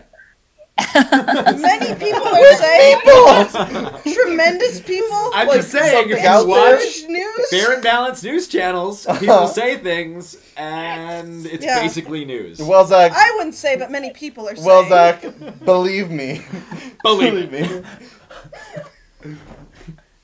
Believe. I think Team LA had something to say. Oh, that, I mean, I heard devil's lettuce, and I just instantly thought they were talking about kale. Oh my god. Yeah. That's hysterical. We all know Hera smokes weed every day. No, Oh, I'm joking. 100%. Sorry, That's what I think Scotty, about did you know that and kale I is know. weed? Kale. Little known fact. It is Little a known weed. fact. Well, it is a weed, but it is also marijuana. Marijuana is the name for kale. Don't.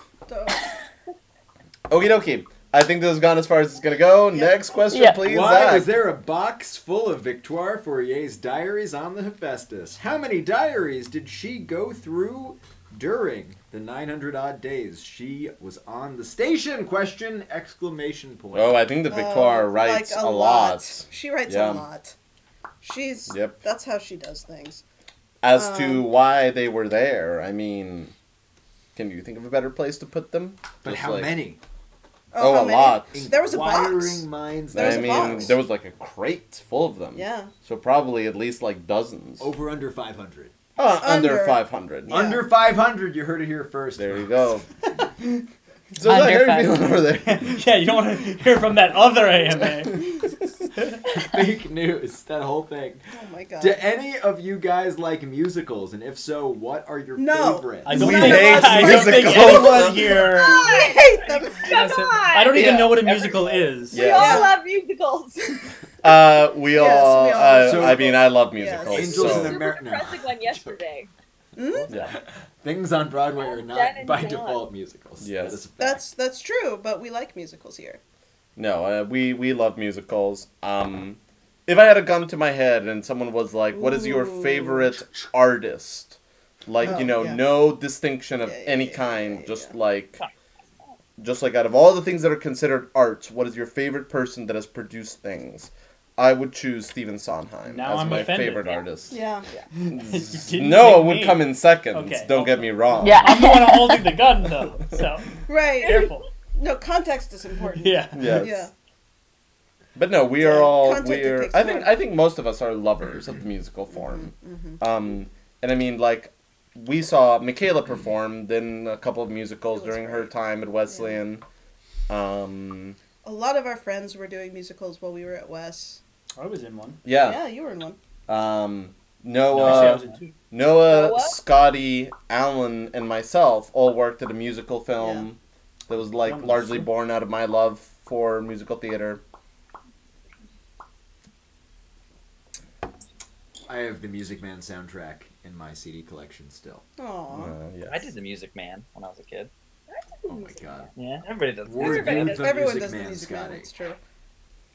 I did Here's a lighting for the rhetorical Music Man question. in high school. Nice. Let's see. You don't know what's going on. So what hard to hear. happens to the remainder of the It's hard Goddard to hear. futuristics? Do they go after other characters to get revenge? Oh, what happens to Goddard Futuristics? No What happens to- comment. What happens Yeah. to the remainder of Goddard futuristics? Do they go after the other characters to get revenge? That's why God invented fan fiction. Yeah, no. That is kind of like open to interpretation. Yep. Yeah. Totally. Here's my theory. Yes, I want to hear it. No, I just Alright. have this. I just have this image of like some like the news coming to light, big investigation, but then they kind of go underground, and they kind of there's like the real Goddard kind of splits off, and like while the original Goddard crumbles, they're kind of go underground and sort of do things like surreptitiously. That's like how I envision it, but Yeah. obviously I Right. I think that's a good That's a good theory. instinct. Yeah. No I one like is the willing to quote. give up that kind of influence. That's why Willy-nilly. God invented fan fiction. Sure. I appreciate your appreciation, Mitzrayim. Drunk Zach is pretty good. Note, 1 beer. I don't drink much, folks. Let's see. To be fair, like this That's- is like it's a beer. It's a beer and a half. Beer, face Yeah. size Is- beer. Is that a Face for Sapporo? scale. It Yes. is. Sapporo. I'm ashamed, Zach. I'm sorry. Whoa. Whoa, shots fired. No, not from the Sapporo. Just that Look, one beer made you tipsy. Oh. Get I down, pride yeah. myself on this fact. Gabrielle, any directing? I love Sapporo. Sorry editing if I audio offended anybody. For a radio drama. Oh, Where yes. did you get your? I might be We've been drinking a 1 liquor. beer and a queer. But those There are you just go. 2 independent facts. But they rock. Yeah. One moment, Zach. Can you restart the question? Yes, There was a lot of Gabrielle. crosstalk at the start there. Any tips for directing or audio editing for a radio drama / sub question? Where did you get your sound effects from? Most of our sound effects came from Media Marketplace websites. Like Pond Pond Pond 5 is really good. Yeah, that is one of the better resources out there for audio effects. I think like my 2 main pieces of advice for people looking to direct audio drama actors are just, first of all, constantly be in communication with your actors. And constantly just sort of talk to them about what works for you, what doesn't work for you, what is sort of the best thing that I can do to help you do your job as best as I can. There, I think, is a lot of sort of one-size-fits-alling that a lot of directors do when directing people. And the more that you can be sort of catering your direction to what your actor needs and what your actor wants, the better results that you'll be. And that goes across the board to film, theater, radio, whatever you're doing. With radio, I think that the main thing that I found helpful is just constantly be reminding people of the sense of physicality and the sense of space of where they are. Just constantly be sort of going like, remember, you're holding the big, heavy thing. So, you know, sort of like really kind of like physically adjust your position, like if you were holding a big, heavy thing. Or I remember we did things like we would have like kind of Emma run across the studio and then like sort of like leap into her chair before she recorded things when there was supposed to be kind of like a high adrenaline thing. Or we No, he just did that for every take for me. Yes, Yeah. no matter what the scene It was all was. high adrenaline. And there is such a thing as sort of like taking it into like unfortunate method places, and don't do that. But I think that one of the constant challenges with audio dramas is you don't have costumes, you don't have props, you don't even have sets changing around the actors. It is all happening in sort of like a single space that always looks the same. And so the more that you can kind of like be reminding people, this is the immediate physicality of what you're doing.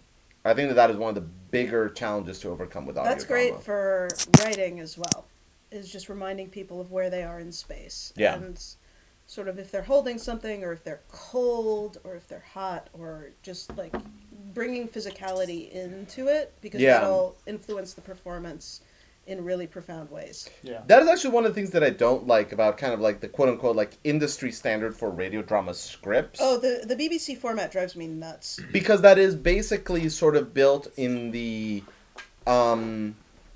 like sort of like the rule there is you only record sounds.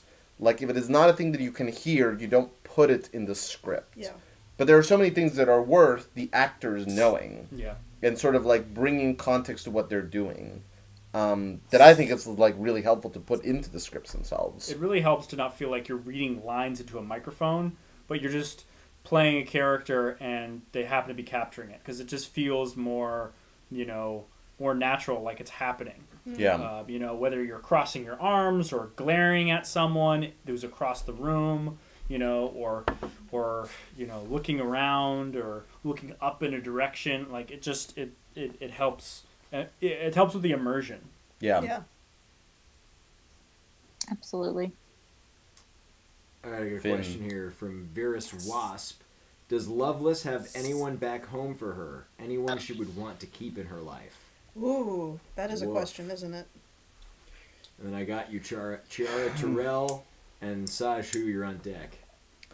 You know, Whether she would so want to simple reconnect with answer them. I think is yes. I think that like the simple answer is there's definitely people that she had attachments to that she would sort of just like viscerally want to reconnect. Whether she would is another question. Whether she would is a different question. Yeah. And I think that she might sort of really like have a little bit of that kind of like castaway problem of, you know, sort of like I was gone for so long and your lives are so different and you've sort of so moved on, and how much of it is the same person. To the point that like I think that she might, critical word being might, choose to not sort of pursue those things and to kind of go, those were the connections that like the old Isabel Lovelace had. Now I have to sort of make my own connections. We had a debate with this, with how we were going to leave her in the finale. We did. Yeah. Yeah. She's like, oh, that was the other Loveless. I'm new molecules. That's right. Same Well, memories. I mean, she is. While we're on Loveless, do we think that she ages, or does she like keep regenning?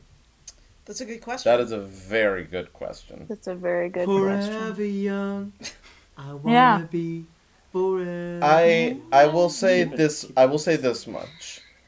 I think that Bob and company would do their best to replicate human anatomy as close as possible. Ah. I'm not saying that they would get it 100% right, as we can see, because they were like, yeah, this like blood has these like level of regenerative capabilities, right? That's normally how that works. Yeah. Correct? Yeah. Yeah. 100%. Mostly young, I wanna be mostly young. Oh Yeah. boy. Great. Sajhu asks, did Jacoby ever come out? That would be better on one line. iPhone. Did Jacoby ever come out to his family? If yes, was it part of his difficult relationship with his father? No, that was because his father was Darth Vader. Yeah. Anakin's brother. Can join you. I'm curious about what like you guys think. I think that like I have in my own opinion. I think that like my opinion is that it was absolutely unrelated to the difficulties that like he had with his father. Like I think that those were sort of problems that like his father started having when Jacoby was Very 2 young. years old. Yeah. Not sort of anything that was impacted by His anything sexuality. that would have been starting when Jacoby started to consider his sexuality. Yeah, but I almost think like Jacoby might have wondered like if his sexuality had something to do with Sure. like you know the relationship they had and whether or not he was following in his father's footsteps and that kind of thing. Right. Yeah. I would believe that. Like, oh, am I different? Like, is this Is why? this part of why I'm different? Right. Yeah. Like, if I didn't have this, would I be, you know, like behaving, you know, Yeah. differently or having a different life? I also incline. So we lost Scotty and Michelle. Oh no. Oh no. I don't know if they had to leave or not. I probably have to leave in about 5 minutes. Okay. Okay. Good to know. Thank you, Emma. If you have an Just- Emma-related question, That's put what it I'm in the pulling chat. While I look for Emma-related question, what's your advice to young writers who get discouraged after writing their first episode of a podcast? Emma?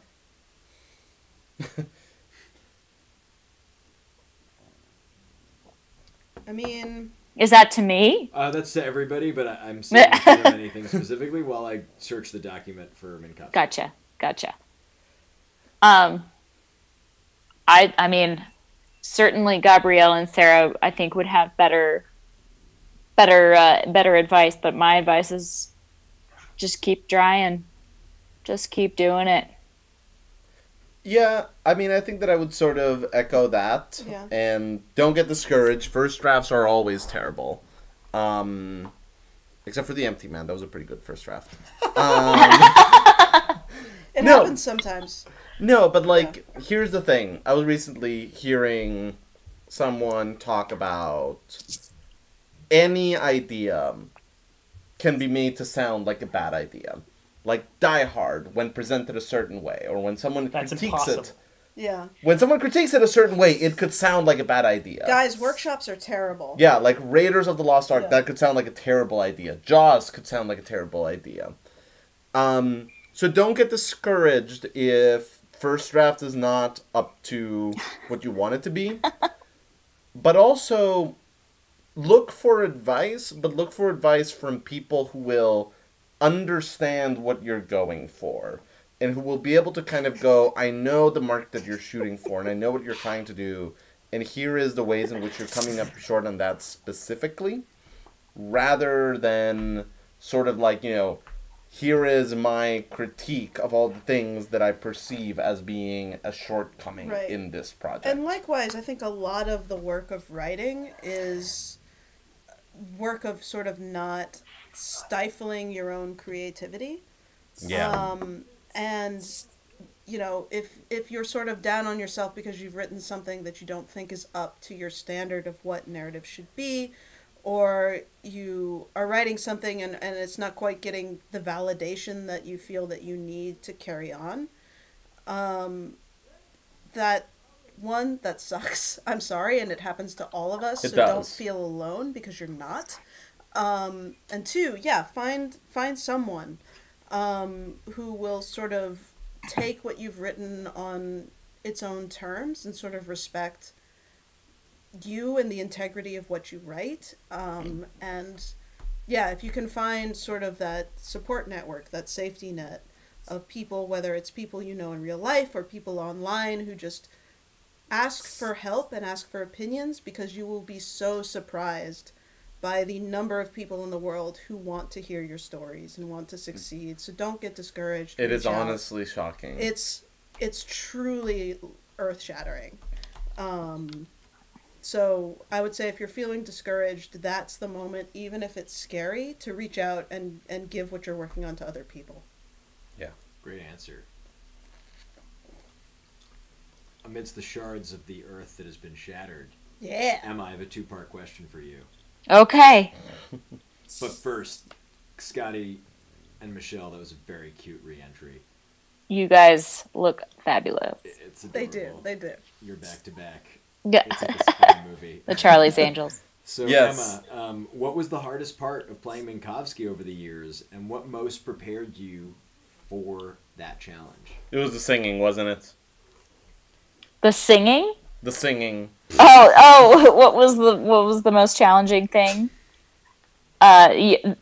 Yes. Gabrielle, you like to act like that was the worst thing ever. I loved doing that. That was awesome. I'm so curious. What was the worst thing we maybe made it you was do? really unpleasant and a horrible experience for you, but I enjoyed it. Shots fired. Oh man, the hardest. Okay, so it's what was the hardest thing about playing Minkowski and what prepared me for the challenge? That's right. Okay.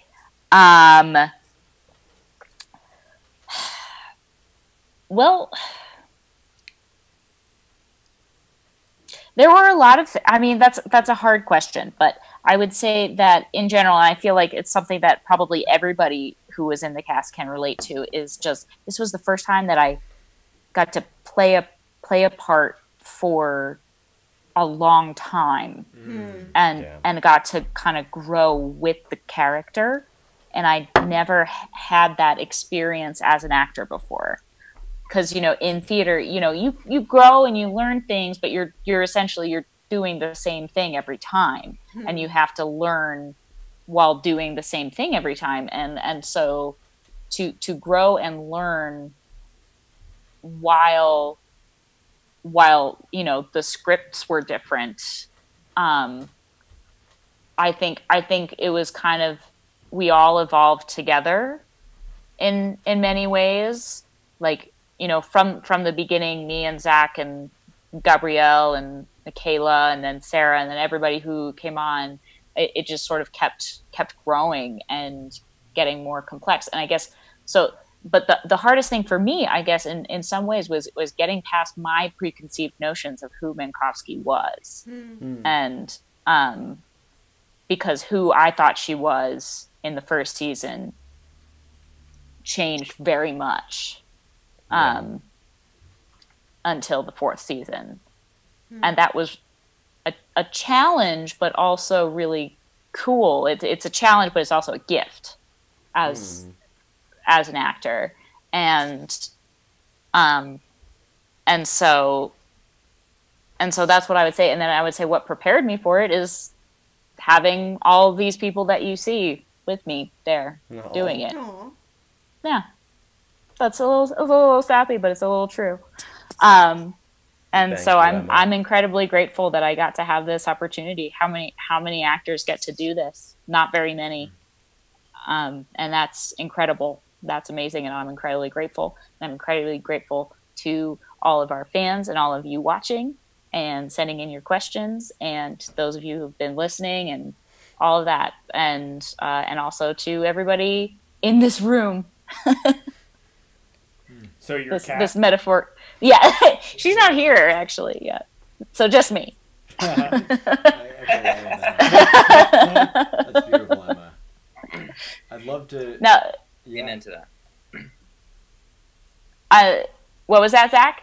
I'd love to ask a follow-up question personally. Sure, I have time for a follow-up question. I know that you did a lot of acting at Wesleyan, and unfortunately I was not wise enough to know at the time.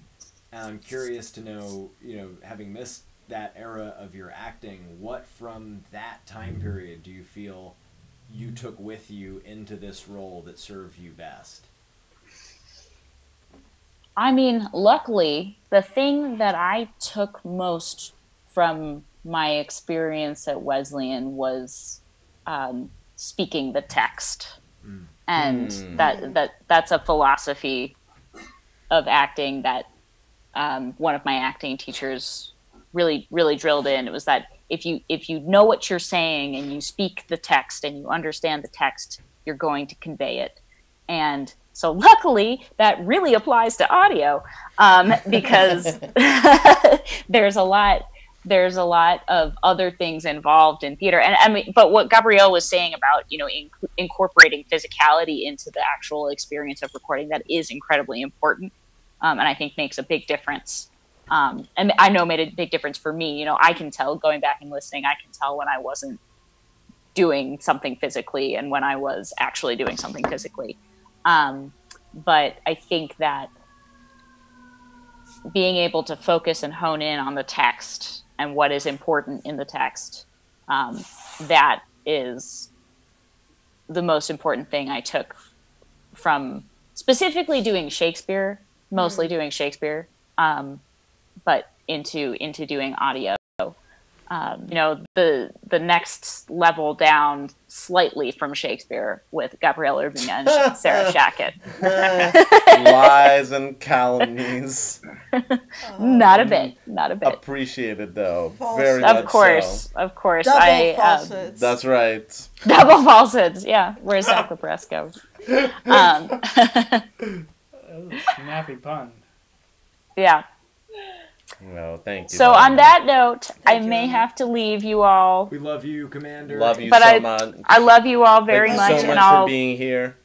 I'll see you all soon, one way or another, or Subscribe to you'll hear Pairing. me. So Yes, good. please subscribe to Hashtag Pairing. Pairing If you like it, leave a review on Apple Podcasts. You'll hear, if you haven't already heard some of these people, you'll hear many of these people on that podcast. So, whether they want to or not. No choice in the matter. No Looking choice. forward to No it. choice. All right. Love you all. I'll see you soon. Bye, Emma. Bye. And How do I leave the chat? in the spirit of questions for specific people, Scotty and Michelle, the people want to know, what's the best part of LA? What's the worst part of LA? And what have both of you respectively taken from your experiences on Wolf 359 to tackle Tinseltown? Wow. Ooh, that's a great question. Okay, well, we might have different answers to that. I think for me, best part of LA is the creative community, the community of actors and writers and directors that are here, and then the collaboration that happens from that, and just the feeling that everyone, so many people here are just in the creative entertainment industry. And so that gives like a kind of buzz and energy to the city, which I love. And then the downsides are what everyone says about it is smog and traffic. It sucks here. And that there's no real, it's all just urban sprawl. Endless suburbs. Yeah, pretty much. Yeah. I laughed very hard at this question because I'm coming from New York, right? And I've been here less than a year. So every other thing out of my mouth is like, well, in New York. Daddy wants to kill me. But yes, the best thing about LA, and really one of the big reasons why I wanted to move here, and I'm happy that I did, is that everybody in this city is about it all the time. Because I felt in New York, and I know a lot of people do, is there's a lot going on, and there's a lot of other industries, and your life is big, and a lot of time in New York is spent living in New York and like doing New York things, which is great. It's awesome. It's a wonderful city. But here, everybody is in the industry, entertainment industry, and everybody is about being in the industry, making things, meeting people 100% of the time, which is great. It's not the environment that I wanted to be in right out of college, but it is the environment that I want to be in now. Yeah. That's great. That's cool. What sucks about LA? Oh, a million things. One of my favorite things to say is that it's like a giant strip mall, except everyone is delusional. Wow. She's not wrong. Wrong words about LA. Fair enough, fair enough. LA, some people think LA is beautiful. There's beautiful parts. I think that, but I also visit and don't live there. I'm Yeah. just fixing Yeah, the no, window but I 'cause mean, it got parts of weird LA are after a while. incredibly beautiful. It's all about like finding a little pocket and staying there. It's just like getting places is a nightmare. That's terrible. I can confirm that fact. Self-driving cars will make LA probably a lot better. That's Also, true. I will yeah. absolutely 100% move to LA when there are self-driving cars. and I don't have to be mad about traffic. She's gonna move into something. Oh, when there's self-driving cars? Mm-hmm. Yes. So let's speed up. Okay, I'm gonna go work Right, for so like next year. We have a bet. We have a bet. 5 years. 5 years. That's So, probably like, fair. really soon, and sooner than any Uber drivers are ready for. What day is today? What was the second part of the Oh, question? how do we bring Wolf to LA? Yeah, or like, how did your experience in Wolf make your transition to a new city easier, harder, better, worse? Oh, well. What lessons have you taken with you? This is a good time to talk about the podcasting community, which is really strong, and most of us are in LA. So Wolf 359 is part of a community of audio dramas. To name a few, we've got the Bright Sessions, The Far Meridian, Ars Paradoxica, a bunch of other ones. Arden, the new one I'm on. Woo! Nice. Coming out soon. And that crew is really great and super supportive. We all work together, and we're all friends. I think Amisha was talking the other day about how like we kind of have to stop calling it podcast meetups and start calling it just hanging out. Like kind of cease to be a podcast meetup. Right. That's funny. So that welcomes new people. I guess. Yeah, that welcomes new people. Just at this point, you're just labeling your friends. Yeah. Yeah, so I think that's something that definitely made my I'm newer than he is, and I'm new in California. He's from this state. I'm confused. I'm like, what is wrong with people here? And Scotty's like, hey, and I'm like, used to people from New Jersey. Well, I'm from San Francisco and the Bay Area are very different from LA too. It's like a different culture in general. I do. It is. Yeah. What were you supposed to say? Oh no, but Wolf was amazing. Just having a long-term sort of community that you act with and people to connect with and a long-term character to play and that you keep coming back to is just so artistically fulfilling to just have that sort of, just thing that you can do on a consistent basis because work is so up and down and sporadic. Yeah. So that was amazing. Also working episodically, really cool. It's not an opportunity that many actors get until they are series regulars or recurring on a TV show. Yeah. Sure. It takes a long time. It's a very small percentage of actors. And we're really lucky that we've already had the experience of growing with a character through many episodes and seasons. No, and it's funny, like, we as writers feel that you guys gave us the gift of getting to write episodically. Exactly. So. And, like, discover things through the choices you made. Yeah. Absolutely. It feels entirely like a gift. Goddamn.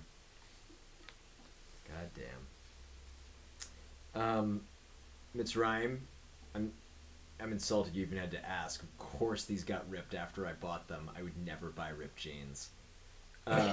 Saju, 1, why did Kepler and Rachel start to each other? No idea what that means. I don't know what that means. Okay. Part 2. Okay, we're not the only ones drinking. Was just a rivalry at the first sight?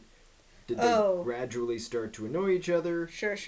Okay, so basically were they always at each other's throats? Yeah. Kepler and Rachel, their relationship. Was it a new thing? Like, was it a recent thing? Was it a at first sight I thing? mean, from what you saw in Kansas, it was definitely sort of something that was ongoing for a long time. And I think they both sort of take advancement as kind of a zero-sum game. Yes, like if you're winning, absolutely. I'm losing. Start to annoy each other was the question. Gotcha. Oh, gotcha. Yeah. Oh, Hate I each mean, other. I think that they early were on. Hate. Yeah. I think that they were very much opposed to each other. Oh, yeah. Like very, very quickly. No, because they both want to be sort of the chosen child. Yeah. I have a question.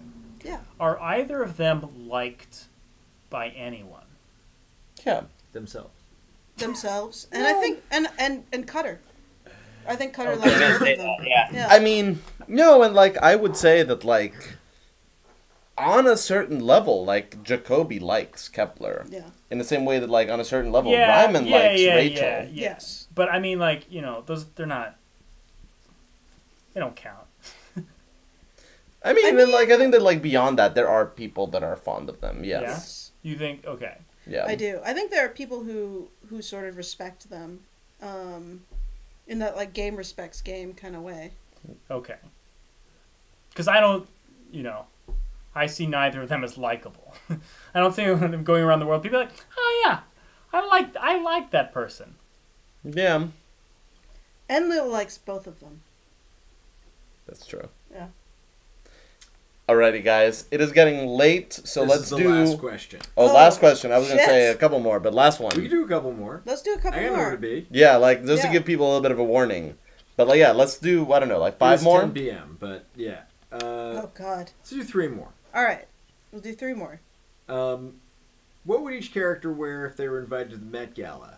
Let's just say there's no theme. Just dress your best. I have nothing to say about this at all. They're all Yeah. Catholic themed. No prompting on the Catholic imagery. They're just all wearing Pope hats. The end. So the dress that somebody needed a bus to transport themselves to the Met Gala this year and had like somebody trailing behind to like make sure it didn't get stepped on, that's the one that Eiffel would wear. Was that Katy No, not at all. Perry? No, not even the.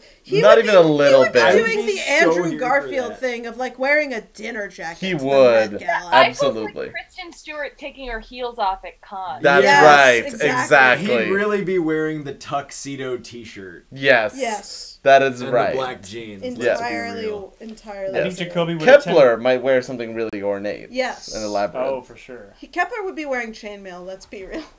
What would Jacoby do? Jacoby would attempt to construct like an Iron Man suit, Nice. and it would be like he'd have half of it working. Right. And so he would try to do that, and it would just be like he'd end up having to wheel himself in. Nice. Amazing. As an extra question, why I would never buy ripped jeans is because I have a Ron Swanson approach to jeans. Which means. Which means that you buy new jeans and then you use them, and if they get ripped, then they get ripped. But why would you put your jeans at a disadvantage from day one?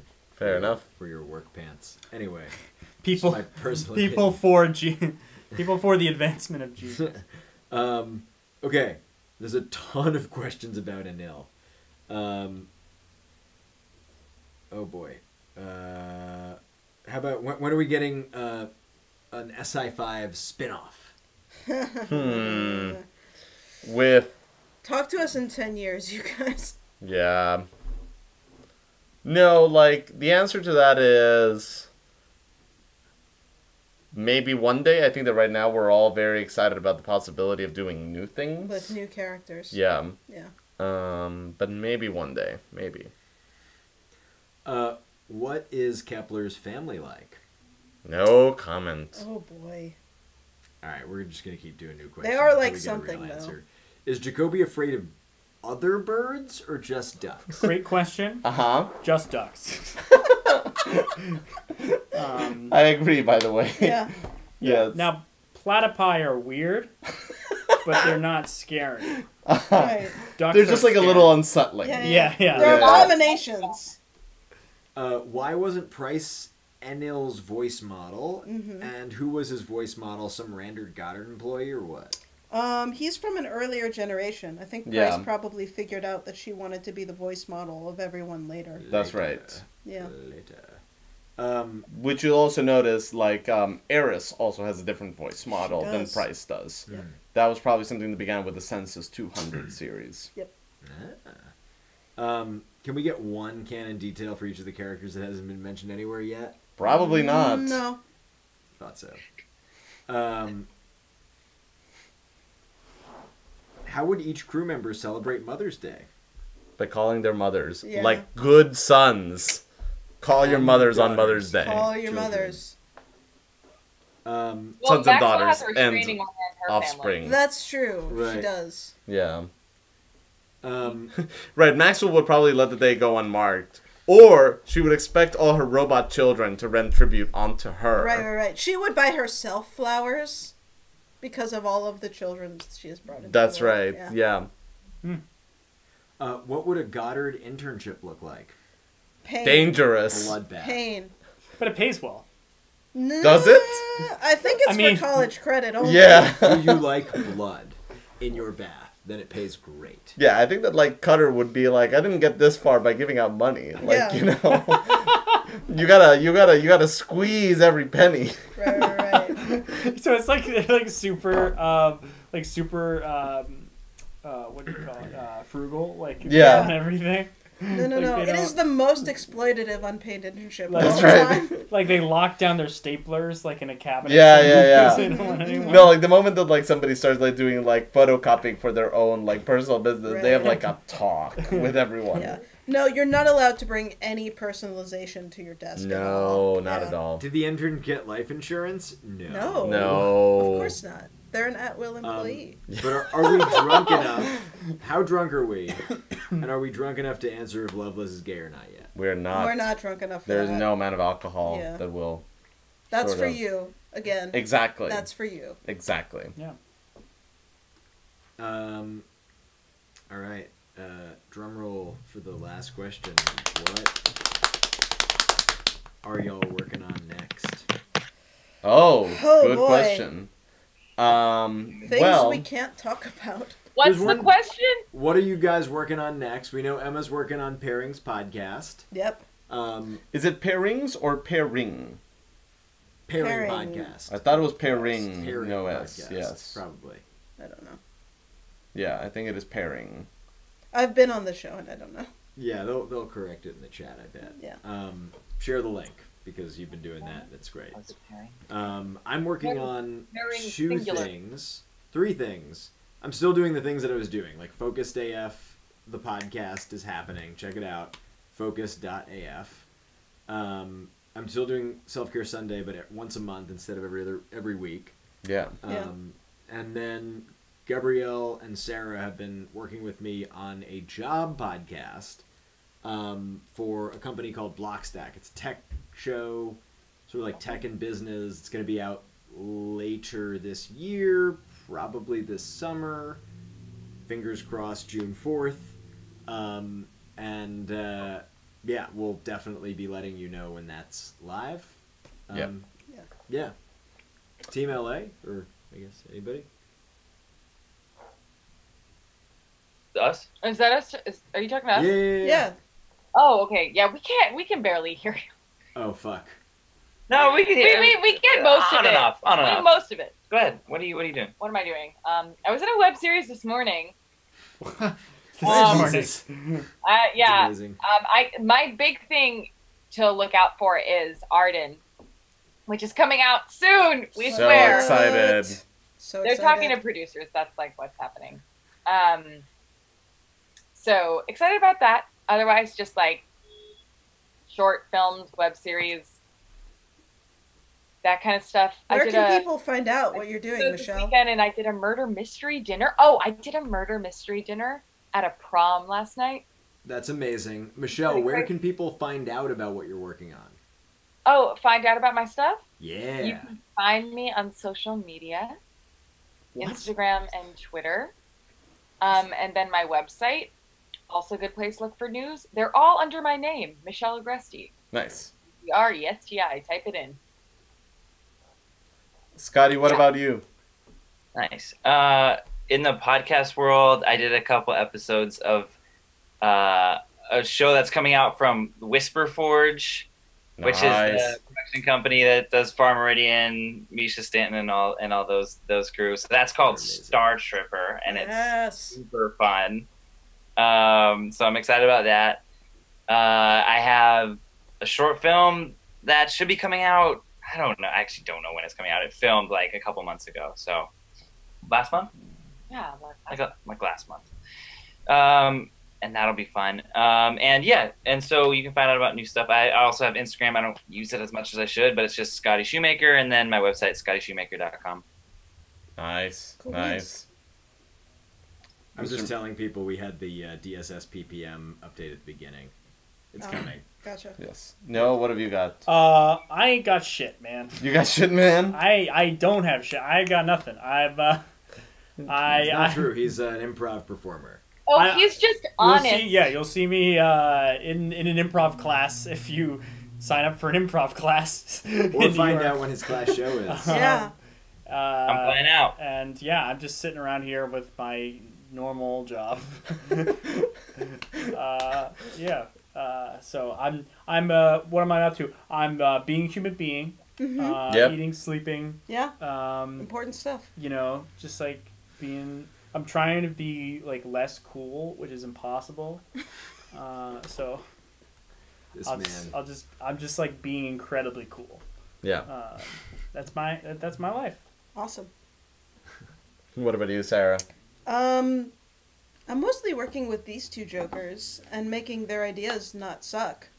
So if you have an idea and you want it to make it not suck, let me know. Yeah, that's right. Because I'll help you out with that. She's really fucking good at making ideas not terrible. Yeah, and there's some nonfiction stuff that I do that I forget to post about on the Twitter, but if you want to know what I'm doing, follow me on Twitter. Yeah. At Sarah Shackett. Yeah.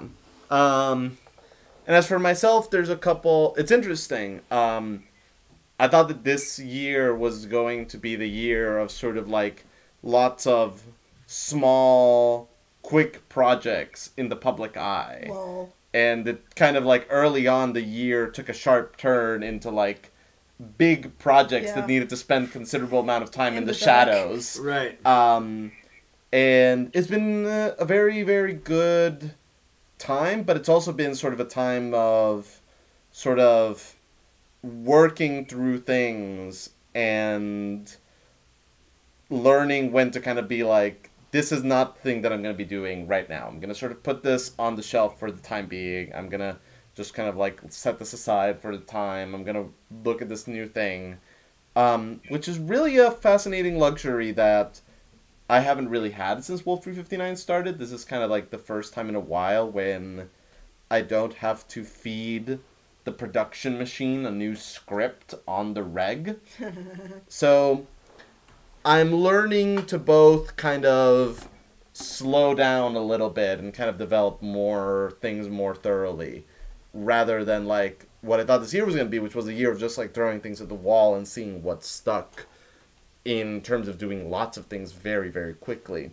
I've been doing micro stories on Twitter. They're great. And I've been running a newsletter that has been on kind of like an unofficial hiatus for about the last month and a half, maybe a little bit more, since my life got consumed by projects that need to kind of stay private a little bit more for the time being.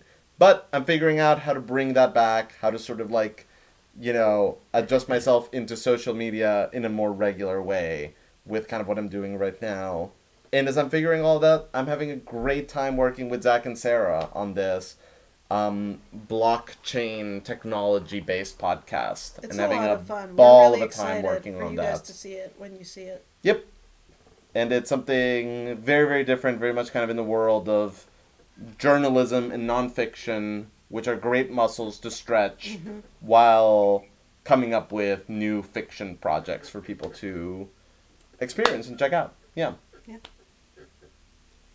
Reminds me, working on one more thing. With a bunch of other people in the audio drama world.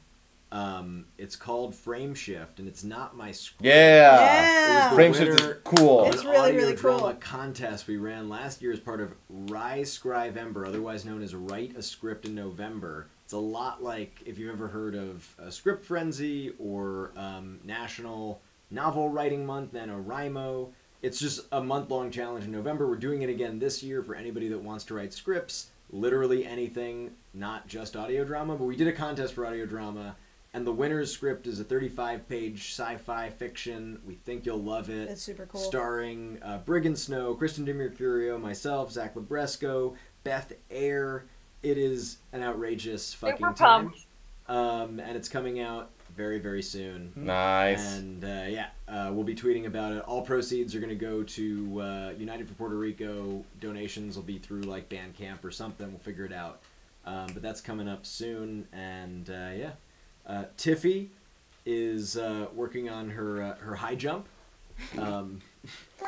And on that note, I think that this has been our last... No. This was. This was, excuse me, yes. This was This our was last Wolf Patreon Living AMA. live streams. Thank you all so much. Thank you, really. You helped Thank you. That's right. make this show everything that it could be.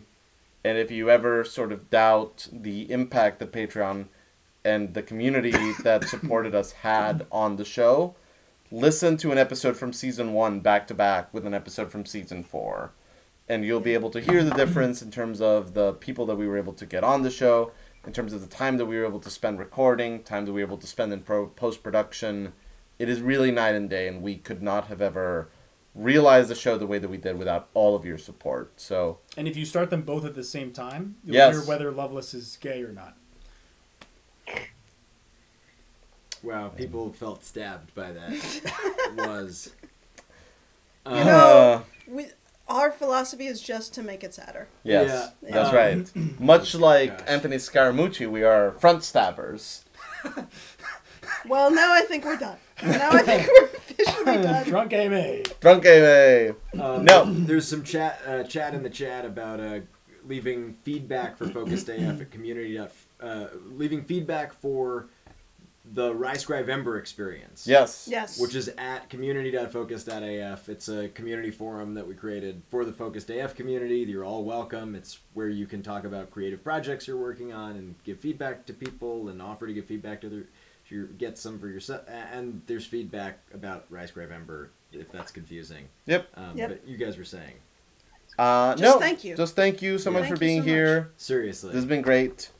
We're gonna be posting things through this month and through the probably next month. We're Yeah. gonna be doing about a dozen more audio commentaries that are in the realm of being edited, and a couple more that I want to record. Yeah. There's some episodes that we still need to record for. Yep. Yeah. And a couple of more goodies coming your way.